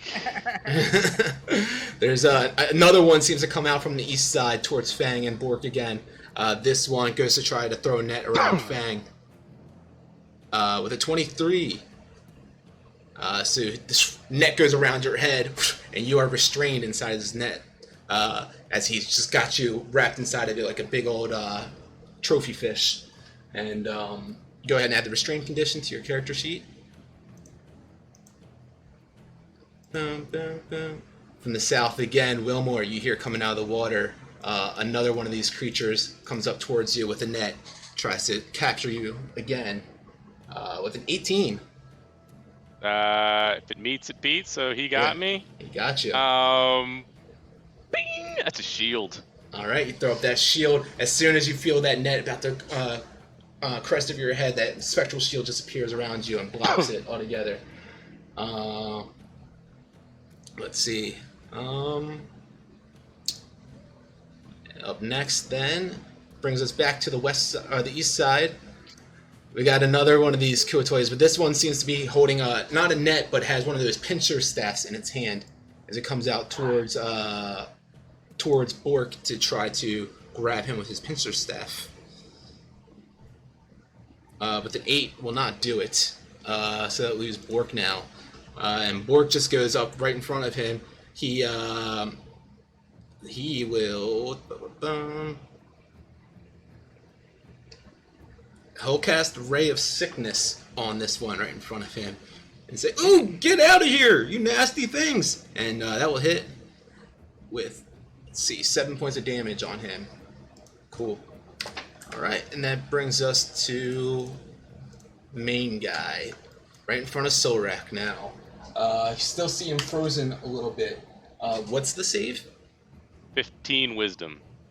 And as soon as Solrak, you slice right into its flesh 3 times, you see in the one tentacle with the 3 slitted eyes, they go wide and they look right at you as as one of its tentacles reaches back and tries to slam into you. It reaches and just slams right to your side and misses you once. Another one of the tentacles goes out to the side and misses you again. And then the third one comes out and tries to smack you once more. And a 22 on this one. That'll finally hit. Jesus. And he does 11 bludgeoning plus 1 piercing, so 12 damage total, and you feel these sharp teeth that are in this tentacle just pierce into your flesh, and it feels like it has a hold on to you. I need you to make, I'm sorry, you are just, no, you're just grappled right now by inside of that. I was going to have you make a check, but no, you just get grappled. So that those teeth have sunk into your flesh and has you stuck in its grasp now. When you're grappled, your speed is 0, and that's pretty much it, really, that you need to worry about. Let's see. And that will be its turn. Well, Wilmore, you were up. I am going to... I'll do like a little like a hit pump, and my loot just going to swing around in front of me, and then I'm going to cast Shatter out of the loot. So that's 15 con save for the 2 guys in front of me. Okay, 15 con. Nope. Both fail. And that's 12 damage. 9, 10, 11. That's 12 damage for each of them. Cool. Minus 12. And do they get like pushed back or something, right? Oh yeah, you're right. I think they do. The creature made of organic material. Or maybe not. No, I don't think so. Alright, cool. This shatter spell just erupts out of your loot towards these Kuatoya, these fish-faced humanoids that you have encountered before, and just erupts around them. It seems to have just blasted them to their core, and they definitely are hunched over now and looking a lot weaker. And Sanity's gonna, if she can, she's gonna come over to the black one, and she's gonna like just start dive bombing it to hopefully give disadvantage on its next attack. All right, sure. All right, love it. And then bonus action. Can I move that? No. Bonus action. I'm just gonna chill. We're good. All right, Fang, you're up. All right. We're gonna try something here. So while kind of trapped in this net, I'm gonna start kind of like going crazy, like within here, like losing my mind, and then he kind of like trying to like, I guess maybe intimidate him, but then I like look at him and say, "Flee," and that'll be the flee command. Okay. Wisdom? And, yeah, 15 wisdom. Fail. Fuck me. No, I fail. So. Oh, fuck yeah. So you tell him to flee, and He has to go as far away from me as possible. Okay. Target spends his turn moving away from you by the fastest available means. Yep, cool. So, yeah, you see his eyes just kind of go wide when you say that to him. Something just clicks in his mind. Anything else for you? You're still restrained, but you can't do anything about that now. I was about to say, I can't really do anything anymore now. Yeah. Mm-hmm. So I guess that's really it. Then yeah. That's it, yeah. Solrak. All right. You're grappled and it's by its tentacle right now. So your speed is 0, so you can't move at all. And that's like I said, that's pretty much it. You don't have disadvantage or anything on your attacks. But I can swing my sword at the tentacle that's grabbing me, right? Yes, definitely. If you want to try to break out of it, just in general, won't make an attack against it. You'll try to make a check against it. Like And either that'd still be my action. it would be your action, yes. Okay. You'd either make an acrobatics or an athletics check against it. I'd rather take a swing at the tentacle, try to chop it. Sure. My second to attack it, type thing. That's totally fine. Go ahead and roll to hit then. So I'm like feeling this bitch, and I'm gonna try to swing demon sword.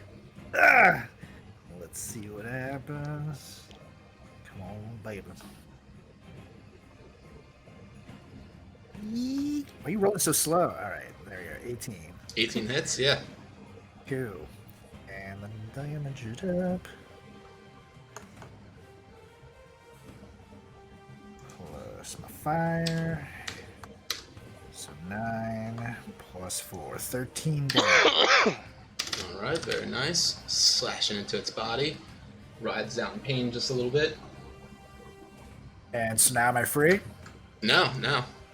I'm still tied to this thing? Yeah, you'd have to break out of it by either strengthening yourself out or wiggling yourself out. The slice didn't do it. Okay. I thought I could. Yeah, that's what I was asking, if I could cut the tentacle. That's why I said you had to make either an acrobatics or an athletics check to get out of it. Yeah. All good, though. Yeah, You'll do it next time. All right, well, I'm going to swing again. Sure thing.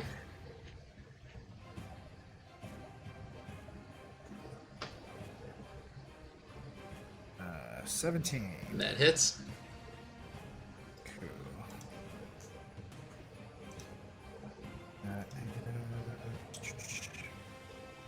8 plus 3, 11. Okay, very nice. Singes its body, its flesh once more, but still just hold on to you with all of its might. Definitely look like you're weakening it a bit, though. One Slayer! Absolutely. Go. Come on. Oh my god, you bitch ass. It was almost a 20. I'm so mad. Oh, a 10 will miss as you just, with your last offhand swing, go to swing at it, and its bulbous head just ducks underneath of it.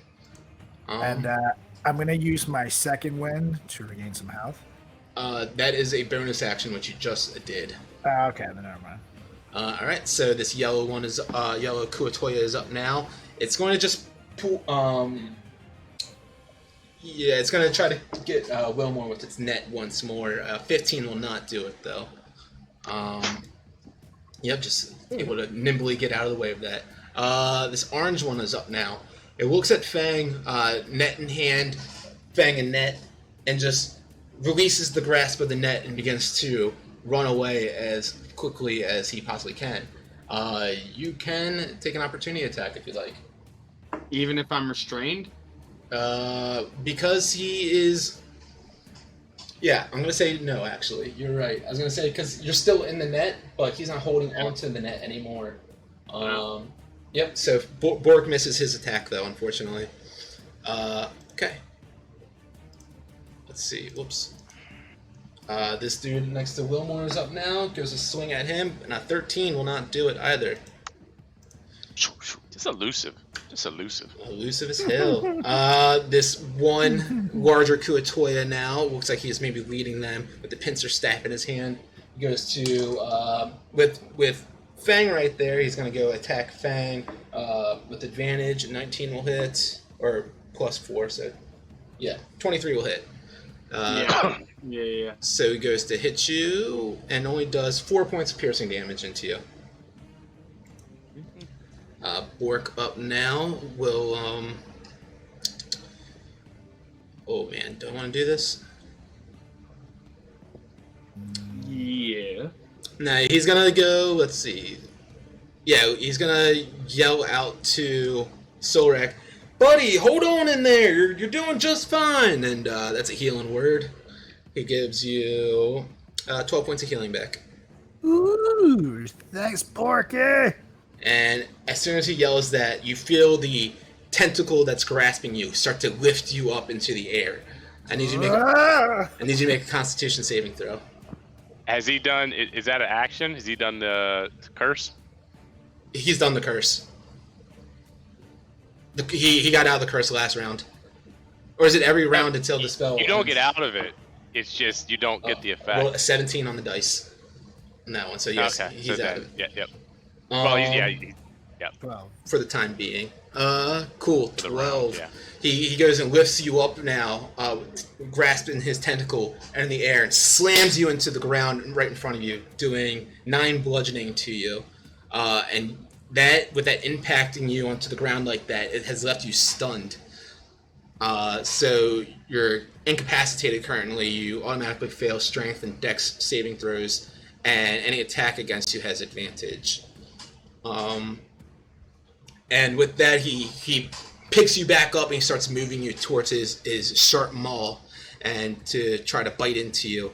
For whatever reason, with you stunned, he's still... Actually, does that get advantage? Yeah. He tries to lift you up towards his mouth, but a 20 will not hit, right? Fuck you, beast! He tries to lift you up towards his mouth. He bites into your hard armor and it kind of deters him for a moment. And you don't take any damage from that. Now, does that mean I can't do like a riposte? No, you are stunned right now. Yeah, and that wasn't... Yeah. It technically wasn't even an attack roll either. It was something that you had to do a saving throw against. So, Wilmore, you're up.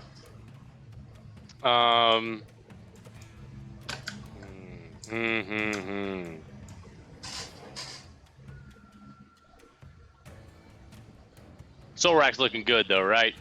I'm full now. You fill me up. I mean, you're passed out, but you're looking good. Right? Health-wise, yeah, you'd imagine Borg just did this magical healing to him. He's doing okay. He's looking good. But he is like stunned and limp in this tentacle grasp. Yeah. Yeah, he'll be all right. He'll be all right. I think you're fine. I will.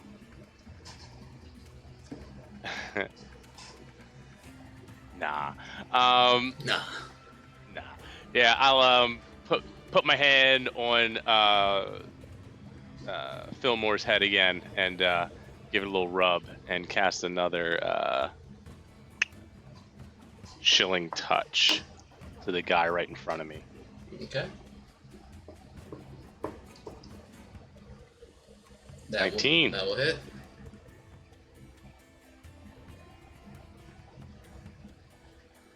$11? To the yellow guy. Yes. See this necrotic energy just kind of glaze all over him and shrouds him until he collapses to the ground, dead and lifeless. Cool. And then Sanity's gonna keep screaming at the black one to give him disadvantage. Yep. And I'm just gonna I'm gonna turn around and be like, and I'm like, Zorak, I know you can't hear me, but you're okay. And that's gonna be Bardic Inspiration. Love it. Fang, you were up now. Net is still on you, but as a free action, you can just toss it off of you. Beautiful. So yeah, I crawl out of the net, and while I do that, I drop my quarterstaff and pull out the Yeti horn dagger, and just kind of like real sneaky, just like, trying to crawl out of this net with my left hand with the dagger. I just go and stab it right into that Kotoa's like calf. Nice.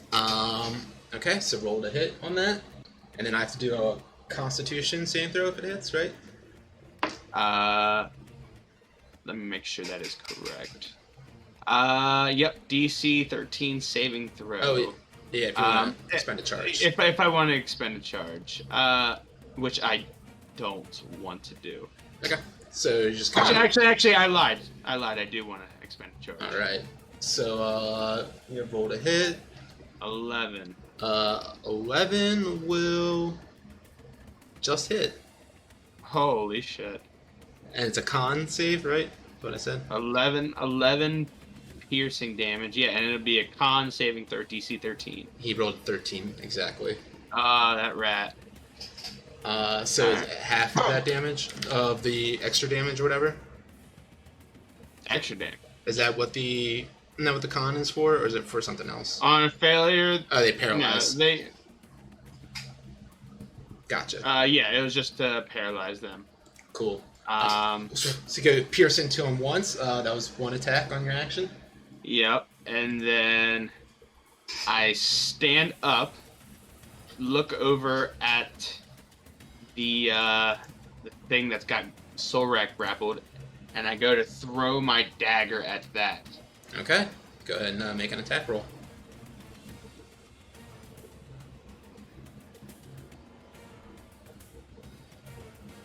That'll 14. just hit.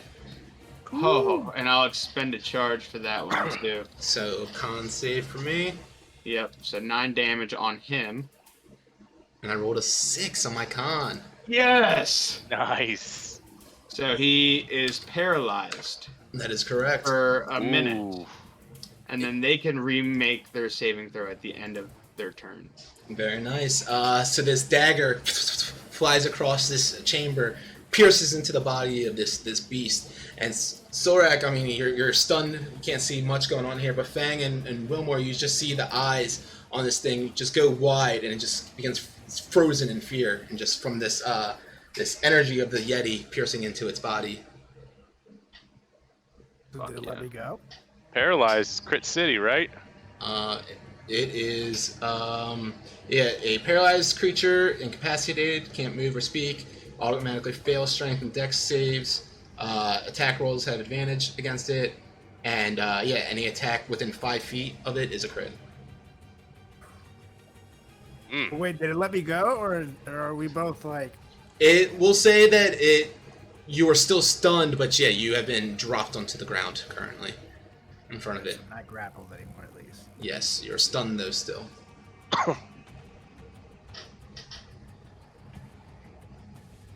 Bonus action. Mm-hmm. I will stand up.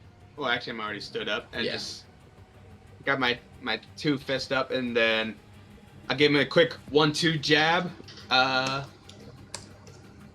for a flurry of bows unarmed strike. Go for it. And I'll spend the key point to do that. 15, or 24, I mean. 24 will hit. And then 15. Bad arithmetic. That'll hit too. So there's 6 damage, and then 11 damage. Very nice. Fang with the big round. Cool. Piercing once into the dagger into its body, and then quickly pivoting and tossing across to this beast. Looking back at this fish-faced dude. 1-2, punching him with your free hands, and he's looking pretty dazed at this moment. Anything else for you? That is everything for me. All right, Sorak still lying on the ground, stunned. Unfortunately, you're not going to be able to do anything this round. Dreaming. You're just sitting there dreaming. Okay. This guy who was told to flee, he's let's see, he gets to make another one. Yep, he's just gonna keep running. He's gone, slimming away. Let's see, that leaves us to this one now, who's by Wilmore with disadvantage. He's got a spear out, tries to poke you with it twice. That will hit, I believe, a You got 18 armor. 20 total. Damn, 20 was the lowest. Oof. Yep. All right. It was a 17 and a 19 on the dice. So 6 points of piercing damage into you as the spear just kind of goes right into your body. Then I gotta roll a con save. Let's do that. Mm-hmm. So we're still good on that. And then you said 6. Yep, 6 damage. Cool. This one by Yufeng and Bork has its pincer staff in hand, looks back at you and tries to grab you with it, but fails with a 12. Bork up now. He's going to take a step back from this thing, give it some room, but the thing, Kuatoya tries to hit him. Once again, with a 12 will not hit. And Bork is like, I'm so dang tired of these things. And he shoots out some more of his acid arrows out of his gauntlets. And that hits with a 12. He does 11 points of damage as all these arrows just fly into its body. These little, they look like poison darts just shoot out of his gauntlets towards it. And the Kuatoya has recoiled a little bit and he's looking pretty hurt. Big dude in the water, he is frozen, paralyzed. He just seems to be stunned there and can't move at all. That brings us to Wilmore now. I'm gonna.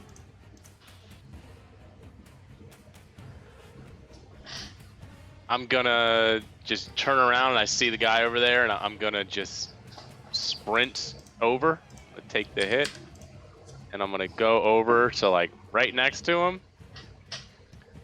Or actually, no, I can. Yeah, you know what? Screw it. I start blasting. Start blasting. Hey, Nate. I'm gonna send you the Yeti horn. It says they can remake the saving throw at the end of their turn. Okay, that's right. So let me do a con saving throw. throw. Even though they're paralyzed for 1 minute. Con saving throw.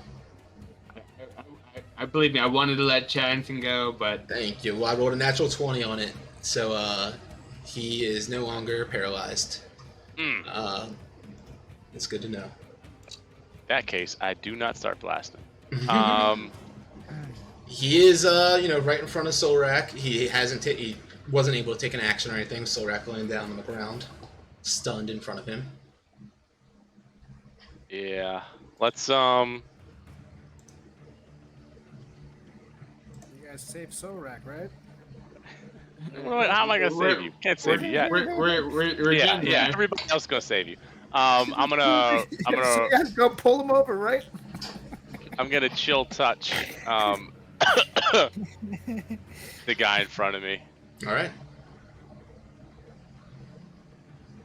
That is 16. 16 will hit.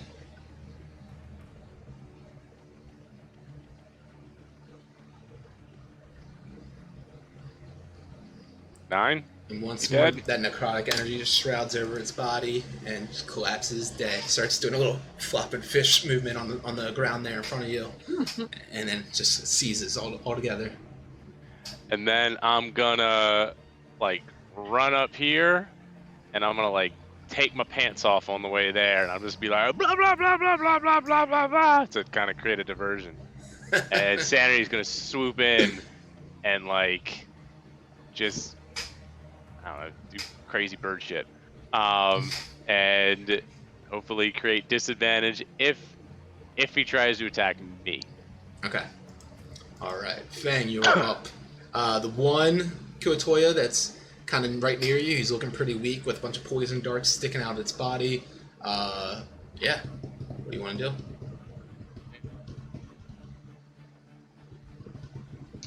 I seem weak, and I don't even think it's worth it to pick up the quarterstaff at this point. So I still got my hands up and just do a nice big old uppercut. Disrespect. Go ahead and roll to hit. Yeah, some respect on my name. Not one. 10 will not do it. Yeah. They are not oozes. And then I come with the left hook. Let's see it. Oh, nat 20. Both ends of the spectrum. All right. Yeah, right? Let's do it. Roll damage. Oh, yeah. 13 damage. We'll maximize that first one, so it's 14. All But yeah, that big left hand slug across its face knocks it out. Body turns 180 and collapses to the ground. Yeah. So you still have a bonus action. You're goddamn right I do. And I pick up my quarterstaff, mosey on over to big fella over there, and I'm gonna hit him with. I'm gonna spend another key point and do flurry of bows. Let's do it. 19 for one. Yep, 17 for the other. Those both hit. 7 damage for one, 6 for the other. And how does Fang do it? Oh yeah. So after the quick left hook on the Koyotoa, I'm feeling real confident and strong. I pick up my quarterstaff, walk on over, give him a nice swing down with the quarterstaff, and then just jam it right through the back of its throat. Ooh, savage. Like into its mouth, like to the back of its throat, or like into it. Oh wow, nasty. So yeah, big overhand swing down, and then you shove the end of your quarterstaff into its mouth to hit the back of the throat, and you just see it goes lights out at that moment. Just completely have knocked it completely unconscious, and when you shove back with that quarterstaff, it pushes back completely, falls back onto its back with all of its tentacles flying in the air, and splashes into the water behind. Some of that gross sewage water splashes up a little bit towards you all, but I mean the sweet smell of victory is a little bit better than that. I proceed to move over like on top of the big fella and pull out my Yeti horn dagger. Just kind of like shake the blood off of it and then hoist it. Love it. And I say to Chaddington, "So you're gonna split that gold, aren't you?" You didn't see it. But I saw the gold on the ground and it's not there. I guess you could I guess you could assume that Chaddington would have been the one that stole it, but you didn't. You definitely didn't see it happen. Yeah, but as you're up there, I don't know if you look over me because you don't say that because you don't know I actually stole anything. Since I've taken my pants off, you actually see me like fighting to not touch myself while you're killing this thing. It's a little weird. It's a little disconcerting, but I'm not doing it. But like I look like I want to. Chaddington, all I'm gonna say is Zolrak is still incapacitated. Now. Pants are off, Zolrak incapacitated. I'll leave that up to you. You're a very interesting monk, my friend. Believe me, I never used to be like A Catholic priest. A monk that steals and encourages date rape. This is not a good look, my friend. And believe me, I was rather straight edge until I met you two hooligans. But all right, let's get the big stink fella. It is about that moment when Sorak is able to start moving his fingers and his limbs a little bit, and able to stand back up. I run over like while he's down there though, like when he's passed out, and I kick him in the nuts, and I go, "Wake up! Remember?" Son of a bitch. And that is a crit. No, I'm kidding. And real quick, I go grab the sword out of the water. Alright. Yeah, you go and grab the sword out of the water. And yeah, as I described it before the encounter, you pull this thing out, and it is just shining with this black energy around it. You pull it out, and it has this black hilt with the two skulls looking at each other, and the red gems all down the handle of it. And you are now looking at the blade, and you can see on the blade there's an image of another skull engraved. Seems to be like wafting smoke out of a bowl of sorts, a vessel. And at the end of the blade, it splits. Instead of it going just to one point, like a normal longsword or any other sword, it has 2 points at the end of it. Fuck yeah. Well, that looks lovely. Let me see if I can actually... I'm gonna scoop up the other potion too. Is it another water breathing potion or? It is. Okay. And the if you guys were interested in the there's another longsword I said, and a crossbow. Those are both +1 items. If anyone wanted to hold on to one of those. Wait, Fang, did you take the one sword? The double-headed sword? Yeah, that's what I just said. Well, Yeah. What'd you say, Nate? Can you even use the sword? that's what I was gonna say. Bang. Are you I thought I aren't you was more about of a to puncher? Well, It's okay. after this little encounter, I might be. But yeah, it's alright. You can have it. Alright, what's it called? You don't know yet. Ah. For right now, you see it. It just looks like a badass fucking sword to you. But you make an Arcana check. Alright. But you see the image, right? Hold on. Posted in the game log. 8. You definitely feel there's some sort of magic emanating from this as like you pick it up. As you know, you've held a lot of swords in your time. Most of them done by regular craftsman, blacksmith. This one definitely seems to have some sort of magical aura just pooling from it, but you can't seem to really understand the depth of it. I don't see your stuff. It says I think it's hidden. I mean, I see the sword. You see it? That's I weird. see it. Oh, now I see it. Cool. I think it's cool. Yeah, I'm gonna keep it for now. Cool. And like I said, there's a +1 longsword and a +1 hand crossbow, if anyone wants either of those, plus a bundle of 5 torches. Ooh, we should take the. I'll take the torches so I can light the way. Hmm. Yeah, it would be about this time that your light spell would dissipate as well. And does anyone have any use for that crossbow? Because I feel like that's not a bad thing to have. I'll hold on to it just to have some sort of range, because I believe you guys have range. I think I'm good on range. Yeah, I got range. I'm good. And I'll take the crossbow. Very nice. That's a +1 crossbow. Oh, nice. Hand Yeah. one. Crossbow. Okay. So after defeating this this creature in this pile of sewage, stinking waste material, all up in this collapsed part of the sewer, yeah, you see all this treasure and material objects strewn about.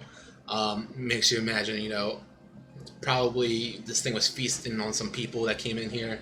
Definitely the quality of weaponry in here, obviously pretty well off people, people that know how to use such items. And yeah, these Kuatoya, obviously they came out from the south and the east as well, seeming to attack you. As you guys heard Lady Italia say that she drops off these victims of these noblemen to the fish people in the sewers as well, for them to deliver to Usith. So you guys have definitely made it, you know, decent mountain to here so far, but it's pretty much what you're seeing in this little dugout area after the dust has settled from the battle. How tall are the fish people? They're like 4 feet tall. They're not much taller than you. I'm gonna snag one of their nets. Okay, cool. Absolutely. I can add. I don't know if you can add a net to inventory, but you can. Then go for it. Yeah, I think it is. I think it's a weapon. And I lit one of the It's supposed to be. torches. Cool. You lit a torch. Beautiful. Let me change your aura.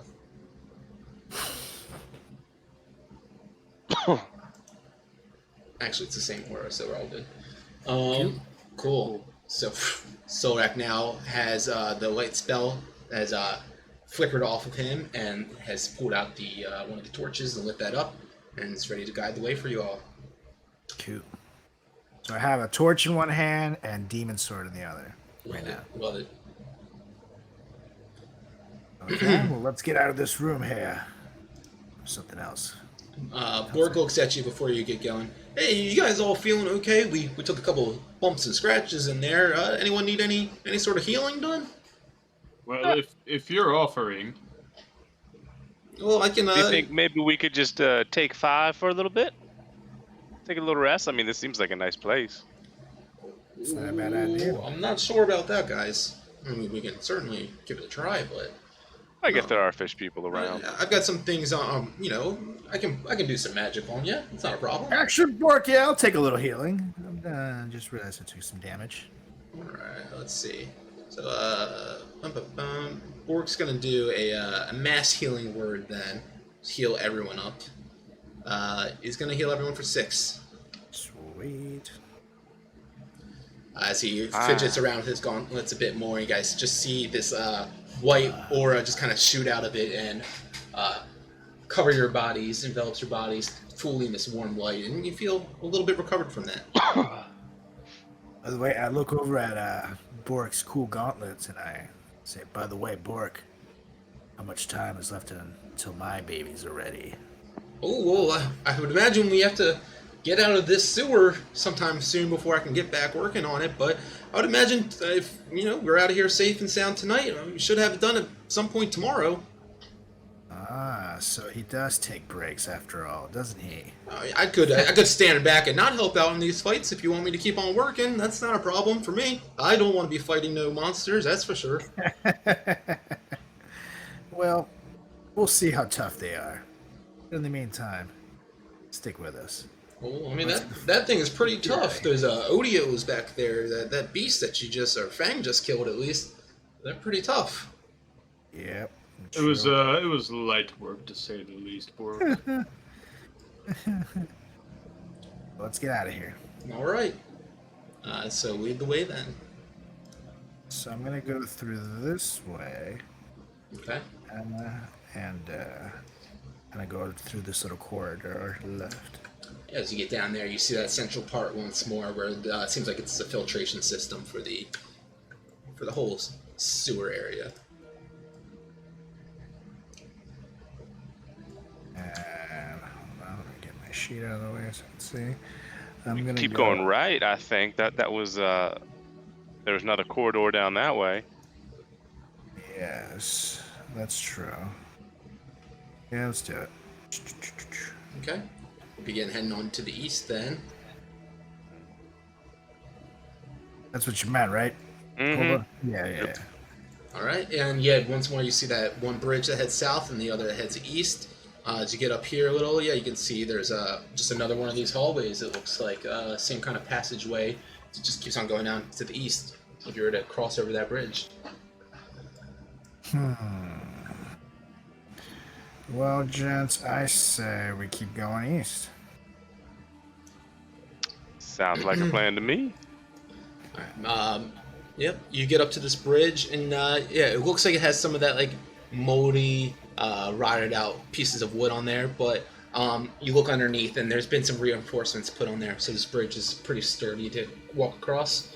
And you guys do so as quickly as you would like. Let's go mildly fast. It's just fast enough. 3 pumps. So That's it. that's all you need. You make your way down to this eastern part of the hallway where it seems to end again. But as you get on over there, you see that there's a sewer grate to the most eastern wall. And just a little bit more of that kind of ooze on the walls around as well. I think something went down there. I'm gonna What take makes you say that? the ooze all around Is here. that open? I'm gonna take a peek. There is a lid on this sewer grate right here. Yeah. I'm gonna try to open it. Okay. You're gonna try to open up the grate. Yep. All right. Make a athletics check. All right. I'd see him doing that and help him out. Okay. 22. Nice. Very nice. You go and start pulling up this grate, and as you do, you start to see some of these glyphs and sigils on the grate start to illuminate and light up and start shining in your face. And after these lights begin shining, all of a sudden, everything around you seems to go quiet. And then all of a sudden, a loud sonic boom just explodes and pushes back. I need everyone to make a Constitution saving throw. Holy shit.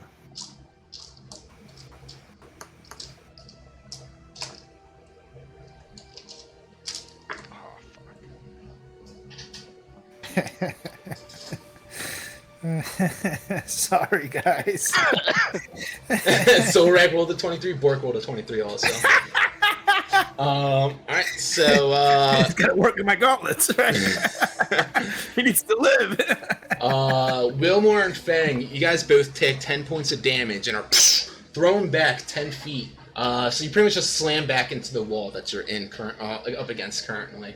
And kind of push into Bork a bit, but he holds up Fang a bit. Solrak and Bork, you both take 5 points of damage only. as this like magic just kind of wafts up around this sewer grate after you just lifted off, and the glyphs seem to that were glowing seem to dim and fade away. What the hell was that? Well, gentlemen, I think we might be headed into a wizard's lair, so we might want to be careful. Oh, shit. I hate wizards. Oh, I do too. Yeah. Wilmore, as you say that, make a intelligence saving throw.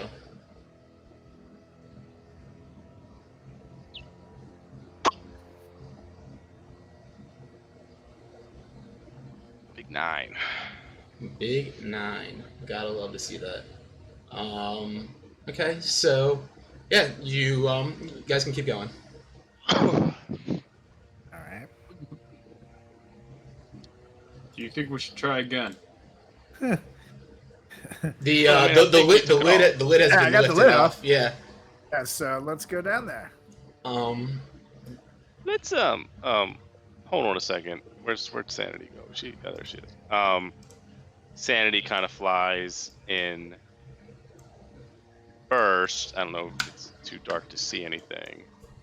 Sandy would go flying in down there, and yep, same kind of illumination situation as up here is same down there. It's, she can't really see anything except for the little bit of area that the light from Solrak is shining into. He kind of holds the torch over, and you guys can all see down the hole now. It looks like there's a ladder that goes down about 15 feet to a landing right there. Can't see much else around in there. All right, so I'm actually gonna drop the torch in the hole. See if it'll help the light. Alright, you go and drop that torch in the hole. Lands on the ground down below. Kind of spreads out some of that light to illuminate a little bit, but you know, from the peripheral view of what you're able to see from the top of the sewer into 15 feet down below, it's hard to be able to make out any details, but there seems to be, you know, another one of these stone floors all around down there, but not, you know, not as much slime covering the vicinity. And I look up at the guys and I say, well, that thing hit the ground. Nothing happened. So, let's go. After Really? you, my friend. If only it was always that easy. Solrak, I have a little faith sometimes. And I go in there. Solrak, you begin heading on down, climbing down this rusty ladder, down 15 feet till you get to this this bottom room in here. And as you get down there with the torch illuminated, yeah, you can now see that this is like a nice. You can't see the full room in which you stand, but it's a lot less enclosed than the one that you're were previously just standing in. The walls go out far past the reach of your eyes, and as I said, the ceiling is about 15 feet high. And up in front of you, you can see a walkway that goes out in between, you know, two pools of water on the north and south side of it, but you can't see out beyond that. And I look up at them. It's safe! See if they want to come down. I turn to Fang and go, well, I'm glad the wizard knows it's safe. And then I scurry on down the ladder. Wasn't he the one that told us that we need to be quiet? Just nod. Alright, let's go. Alright. So you guys all begin making your way down then? That's Mhm. right. Okay. Actually, for the sake of... Sorry, I forgot to make it dark in here. Let me just put Solrak's torch on him real quick. Switch you guys on over.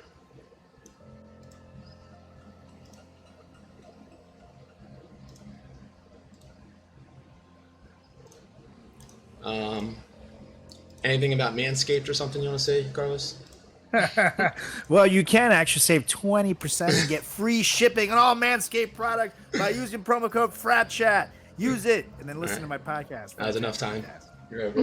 All right, so you guys begin making your way down those stairs now, and as I said, the torch just drops down to the ground underneath, like by like where Wilmore is standing, is where that ladder is, which you guys crawl down. And as I mentioned, to Solrak, he sees a walkway go out to the center of this room with a pool of sewage water on either side of it. See some of those like hand wheels in the center of the room, and it goes up. You know, there's another walkway on the north side and another walkway on the south side. Let's see. And as you guys get in here, actually, it seems like for a moment there's like a flashing of light, and then all of a sudden the whole room just illuminates for you.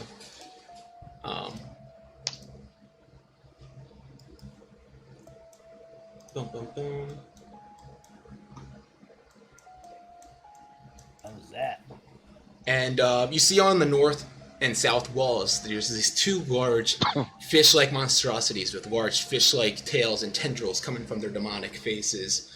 Both of them, they have like these large spiky fins off the top of their heads. I'm gonna send you guys an image.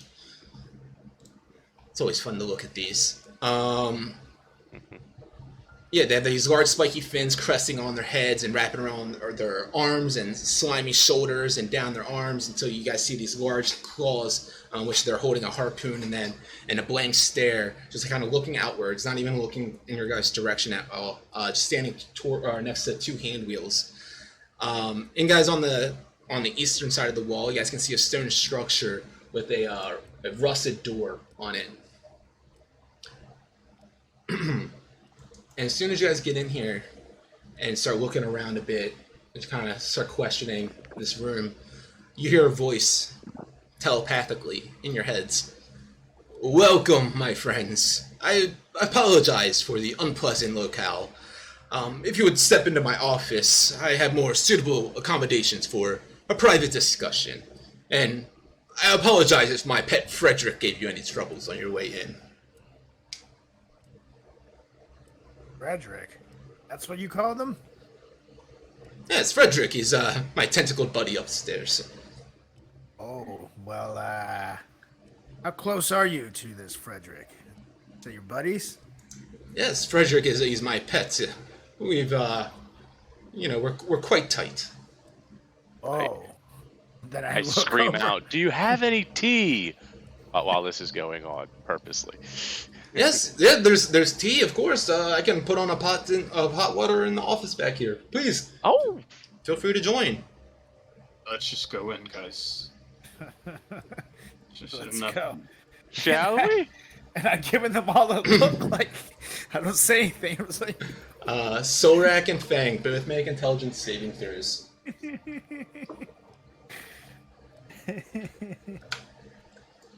11. oh god damn it. 4. All right. So you guys begin walking back towards that back room with the rusted door. And Wilmore, you're kind of leading the pack. And let me turn this light off of Solrak real quick. And as soon as you start moving on up there, all of a sudden you have to check your eyes for a moment. But you see Narvi standing there in front of the door. And then Solrak, check your eyes for a moment too. You see your Uncle Rubius standing 10 feet in front of you. Fang, you look over to the south. And you see the orc chieftain that was leading the call of the raid on your village about 10 years ago, standing there to the south. Started feeling pure anger boiling through me. And you guys all hear once again that voice in your head, though. Oh, I'm sorry. Do you not like my friends here? Your friends? They are monsters! And I lunge at my uncle. Okay. Go ahead and make an attack roll. Lord.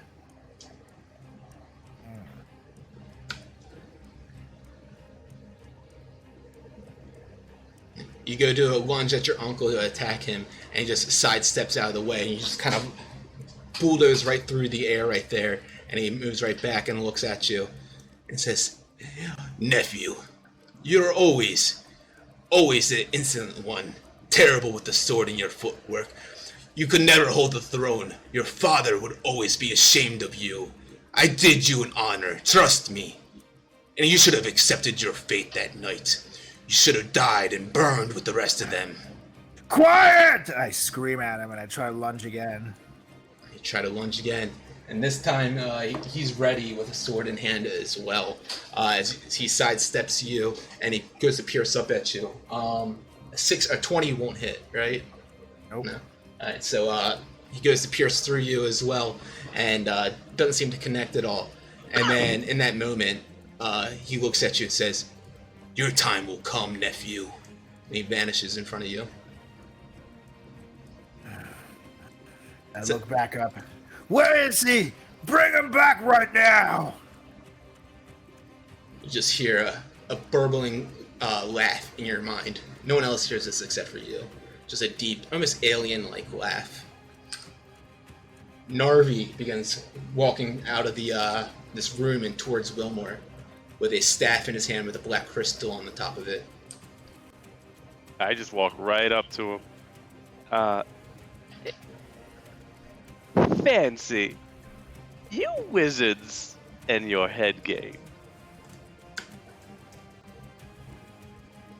What brings you here, Narvi? Well, Wilmore, you've been chasing after me all this time. I figured I might as well meet you face to face, finally. I poke him in the chest. You poke him in the chest. You feel... Go make an intelligence check. Or investigation if you want.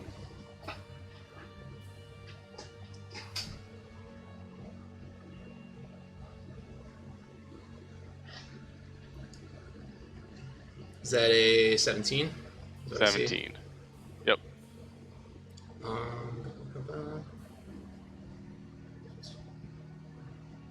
Sorry, let me just see something.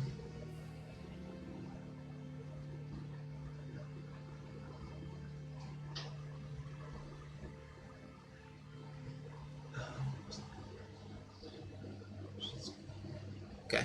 Okay, that's 20% and free shipping. Oh, that's a product. This is a product of Frat Chat. I had to do some quick math.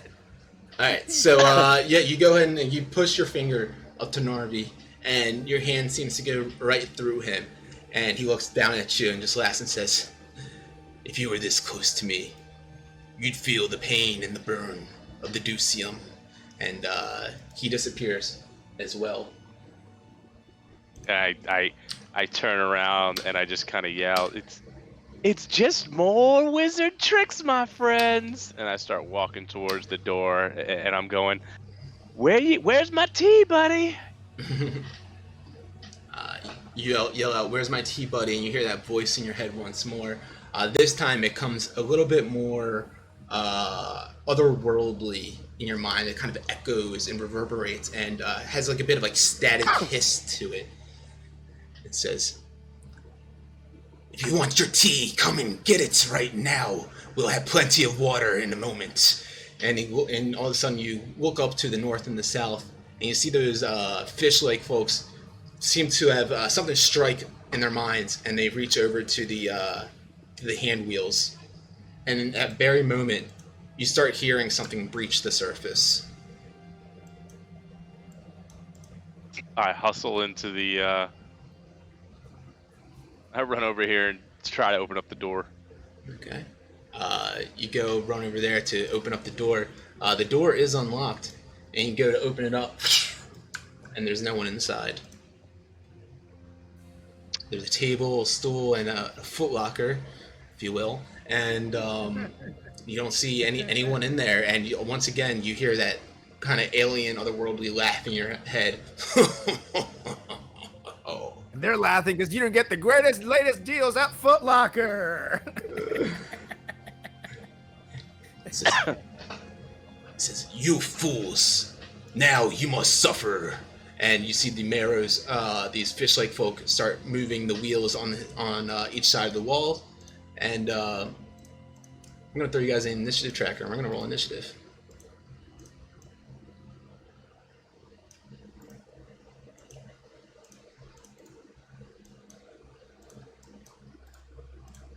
Oops. Hot initiative. That is not what I asked for, initiative. All right. You roll for Bork, or did he? Yes, I will. Nah, he got a 0. Well, now that we got a -1, I'm like, what? I don't know anymore. That's true, right? It's true. Okay. Bum, bum, bum, bum, bum. Yep. So, all right. At that moment, you guys see the merfolk. They pull up their harpoons and they reach over with one hand to grab the wheel, and it looks like they're about to start moving it. And Wilmore, you're up to do something. I just scream out, "It's a trick! He's trying to drown us!" And I run over to this guy. I'm gonna turn it to the right. Like, does it move to the right while I'm here? Yes, that one does. It does move to the right. I am going to move that fucker to the right. Okay. Yep. I'm gonna use my action to turn it that way, and then I'm gonna holler out. We should be able to use the drains to drain, I guess. Oh, and I go over to this one and I do the same thing that he's doing. Well, we are in initiative right now, so you can do that on your turn if you'd like. Let me throw Sanity down here. Yeah. And then, what do you want to do with her? She would. Where is she? I guess she would have been like with me. Yeah, place her. Is that 40 feet? Yeah, that's 40 feet. She would fly up to this one and just kind of like dive bomb at it to like just draw its attention away from the spinner, make it harder to turn. All right. Anything else? That's it. Okay. So yeah, it is going to now. It's that one's turn that Sandy dives bombs up to. It has its hand on the lever and begins spinning the lever. And with an 18 on the dice, it will successfully start to turn that lever around counterclockwise. In that moment, you guys hear a rush of water start surging through that top pipeline that's that north east side of the wall right there. And just pulls up its harpoon and looks out into the distance. And that is its turn. Fang, you're up. So, do we know of anything that happened from Chaddington spinning his wheel? Honestly, you wouldn't know what happened from that or anything, but yeah, he has successfully shut that, turned it all the way to the right at least. Sure. Okay. Let me put on combat.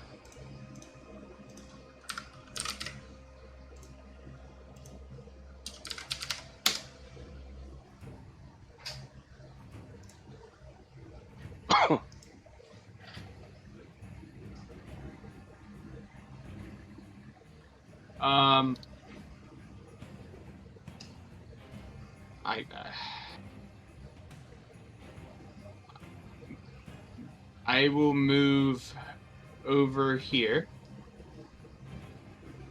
35 feet. And then... Actually, yeah, so what? I would just...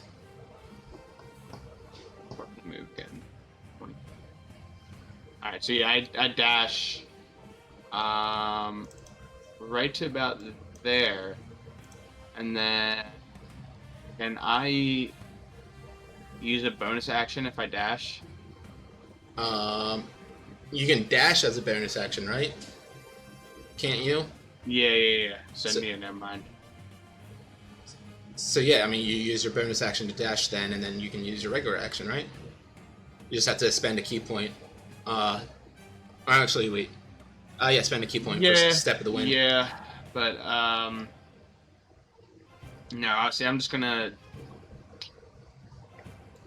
Yeah, I'm just gonna dash, and that'll be it.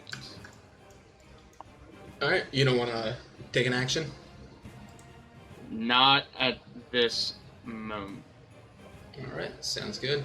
Up now is the orc chieftain leader, who is standing right by you, Fang. He's gonna go running up towards you, and just kind of like he's grunting and he's holding up a spear, and he's looking like he's trying to intimidate you a bit, trying to run you down. Bork is up now. He's going to. He's gonna look at the one over on the south side, and he pulls up his gauntlet and starts pushing some things and saying some arcane words, and you see this like spiral of air just kind of start whirling around over top of him. That one down in the south, and ooh, that might do it. And yeah, you guys see this vortex in the air just kind of lift up this marrow off the ground and teleports him right in front of you, Solrak. And he looks over at you and gives you a thumbs up. You got him, buddy! Hey. But it's about at this moment, Solrak, when he says that you see ripples in the water to the north of you. Something starts churning, mark and rise to the surface. And then you see these three slitted eyes just move their way above the surface, vast and polyphemus-like and loathsome. It starts to breach up above. Oh, shit. And this thing flings out its tentacles in all sorts in different directions, and it's got its three eyes staring right at you, Solrak. I need you to make a wisdom saving throw. Okay. 13. All right. So Solrak, you turn around because you hear this commotion coming out of the water here, and you turn around to see its three eyes looking right at you, and in that moment, you just feel this sense of tranquility and peace and calm within you, and like almost like you've given up all of your motor skills and function, and feel like you're under the control of this beast, who dips down below the water once more out of sight. And with you up now, he begins moving you like a pawn on a chessboard. Oh, shit. And you go walking over directly in front of your little friend Wilmore Chaddington, and you lift up your demon sword and you strike down at him twice. Sorry. Okay, first one. Ooh, 25 in the first one. That's a hit. Woo. I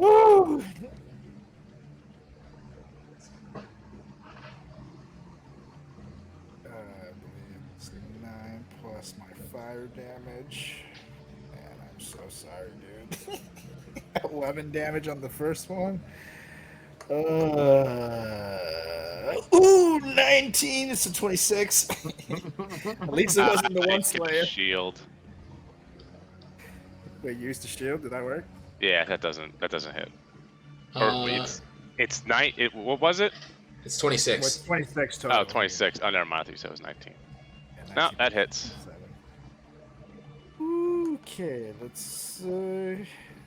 8 plus 8, 11 more. All right. Okay. How much was it? Oh, I So can't 22 total. see. In the, from both hits, 11 and 11. Oh, okay.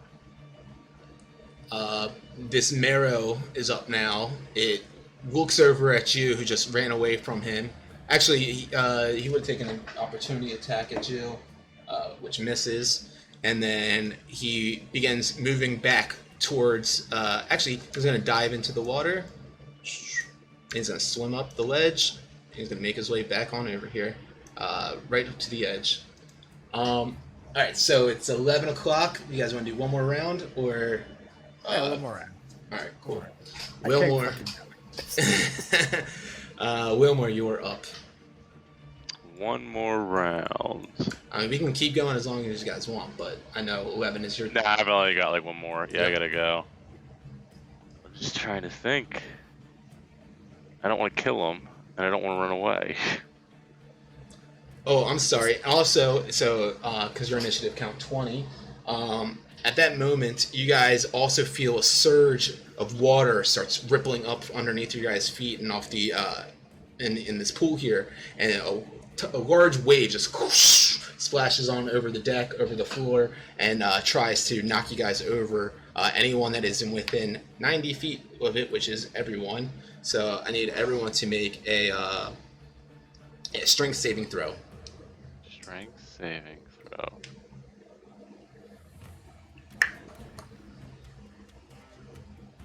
$26. Oh, 8. 8? Let me do Bork. Ooh, another 8 for Bork, too. Alright, so this pool, or this like wave of water just surges out, like a tower out of the pool here, and splashes onto the floor all around you guys, knocking over Fang and Bork. Wilmore and Solrak are able to keep their ground, but Fang, you get pulled into the water, and so does Bork. You guys are both prone and in the water. That's poo water. It is poo water. Ew. Wilmore, you were up now.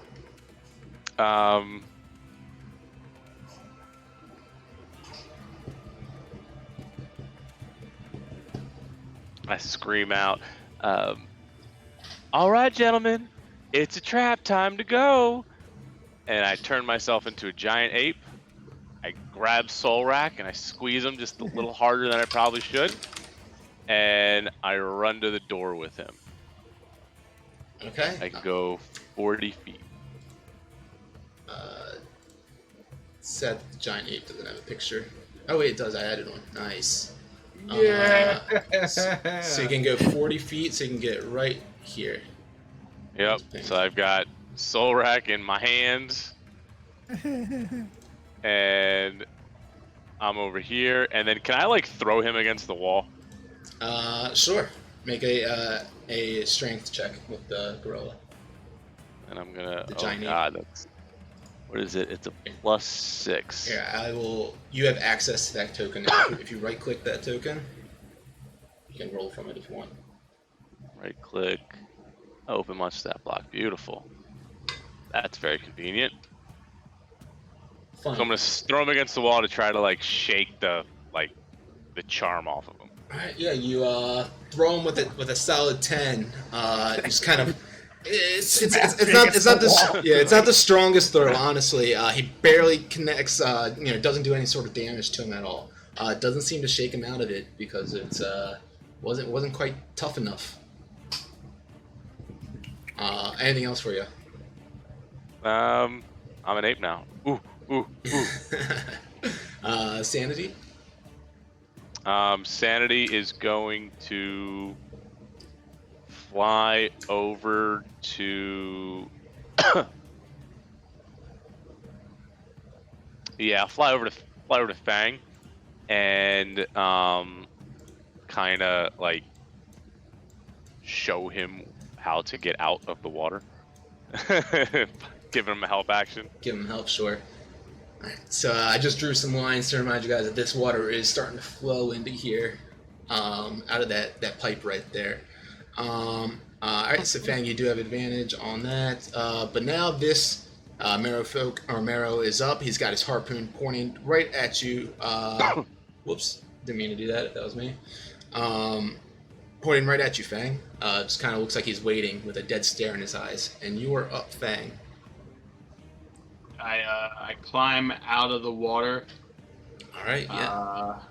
Easy enough. Yep, and then I'm looking right at that thing, and I am going to point my quarterstaff at him and cast spend 2 key points and cast Water Whip through my quarterstaff and try and like push him past this little lever here and into the water. Nice. So I have to make a Dex save. Dex saving throw 15. 16 with your belt, right? Yes, that is correct. I rolled a 2. Oh yeah. So 3d10 bludgeoning. And yeah, so yeah, roll that damage. actually, I'm sorry. That one pulls it closer, so it would come 25 feet closer to me. All right, you got it. Yeah. I was mistaking it for the other thing. Well, you can knock it prone if you want to, but it doesn't go back, actually. Okay. Oh, you're right. Yeah, the thing gets cut off for some reason. Yes, I will go ahead and do that then. Okay. I will knock it prone. So here's my 3d10s. 21 damage it takes. Nice. And then I will move over to that lever and shut it off real quick. Very nice. You go run on over to that, and actually, it's gonna be an action to do that. So Okay. you can use it. You can bonus action or finish doing your attack action if you want. Yeah, if that's the case, then bonus action. Just an unarmed strike. Okay. For what is that on? Is it 16 or 8? It's a 25 total, which hits, but you have advantage also. Do I have to use that this turn? You have advantage because he's prone. That's right. Then that one. So we will go with that first roll. All right, roll that damage. 10 damage. Cool, very nice. And I'm sorry, the first one was 21. 21. Damage. Okay. Yeah. Okay, cool. Yeah, he's looking pretty weak after you smack into him a few times. Once with the water whip, knocking him prone, and then just go over top of him and deck him once. Anything else for you? That is everything. All right. This orc begins running towards you. After he makes it about 10 feet or 15 feet away from you, he seems to vanish out of your sight. It's kind of strange. Bork is up now. He's in the water. He uses half his movement to get out of there. Shakes off and trying to pull in some of the water out of his gauntlets, and it's all sloshing out of there. He looks over up at you, Fang, up to the guy right next to you, and he's going to cast Flaming Sphere at him. So you just see this large fiery sphere just surround all around him. He does not save, so yeah, that'll do 2d6 damage on him then. Full damage. 12 damage. Damn. Nice. Hi. This fiery sphere just erupts all around him. It kind of, you have to block your eyes just a little bit, and yeah, it's his turn. Let's see. You guys see those ripples on the surface once more start spreading out as the aboleth makes itself known to you once more. If you guys didn't notice, this is an aboleth, of course. Let's see. He turns around and looks over at Fang, who's closest to him, and you start feeling that stillness as well, Fang, as I need you to make a wisdom saving throw.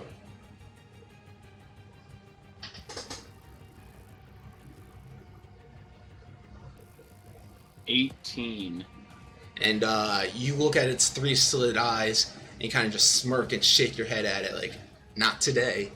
And it is furious with that as you see one of its with some tentacles just kind of whip out of the air and tries to strike at you.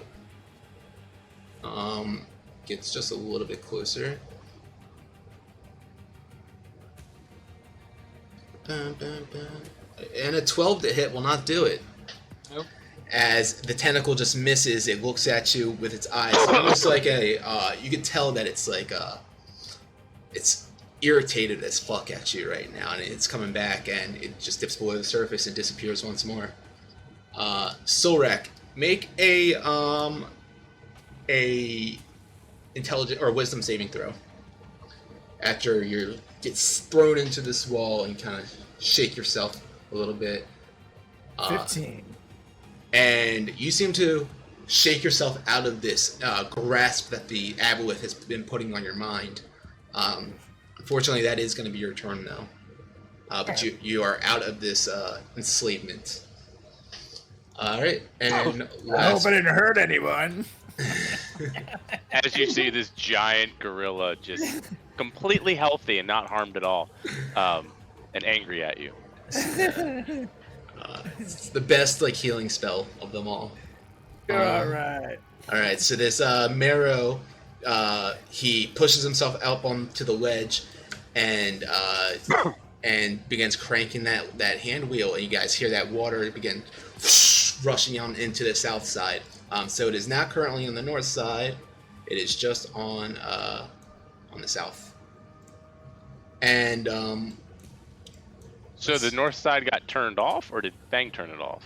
oh, that's right. No, the Fang didn't turn it off. You're right. Not yet. That is correct. So yep, we have water flowing in from both sides, the north and the south. And one last thing before we go. Let's see. You guys once more see the three eyes of the aboleth just begin moving up to the surface of the water. This time it turns, looking into the center and over towards Wilmore.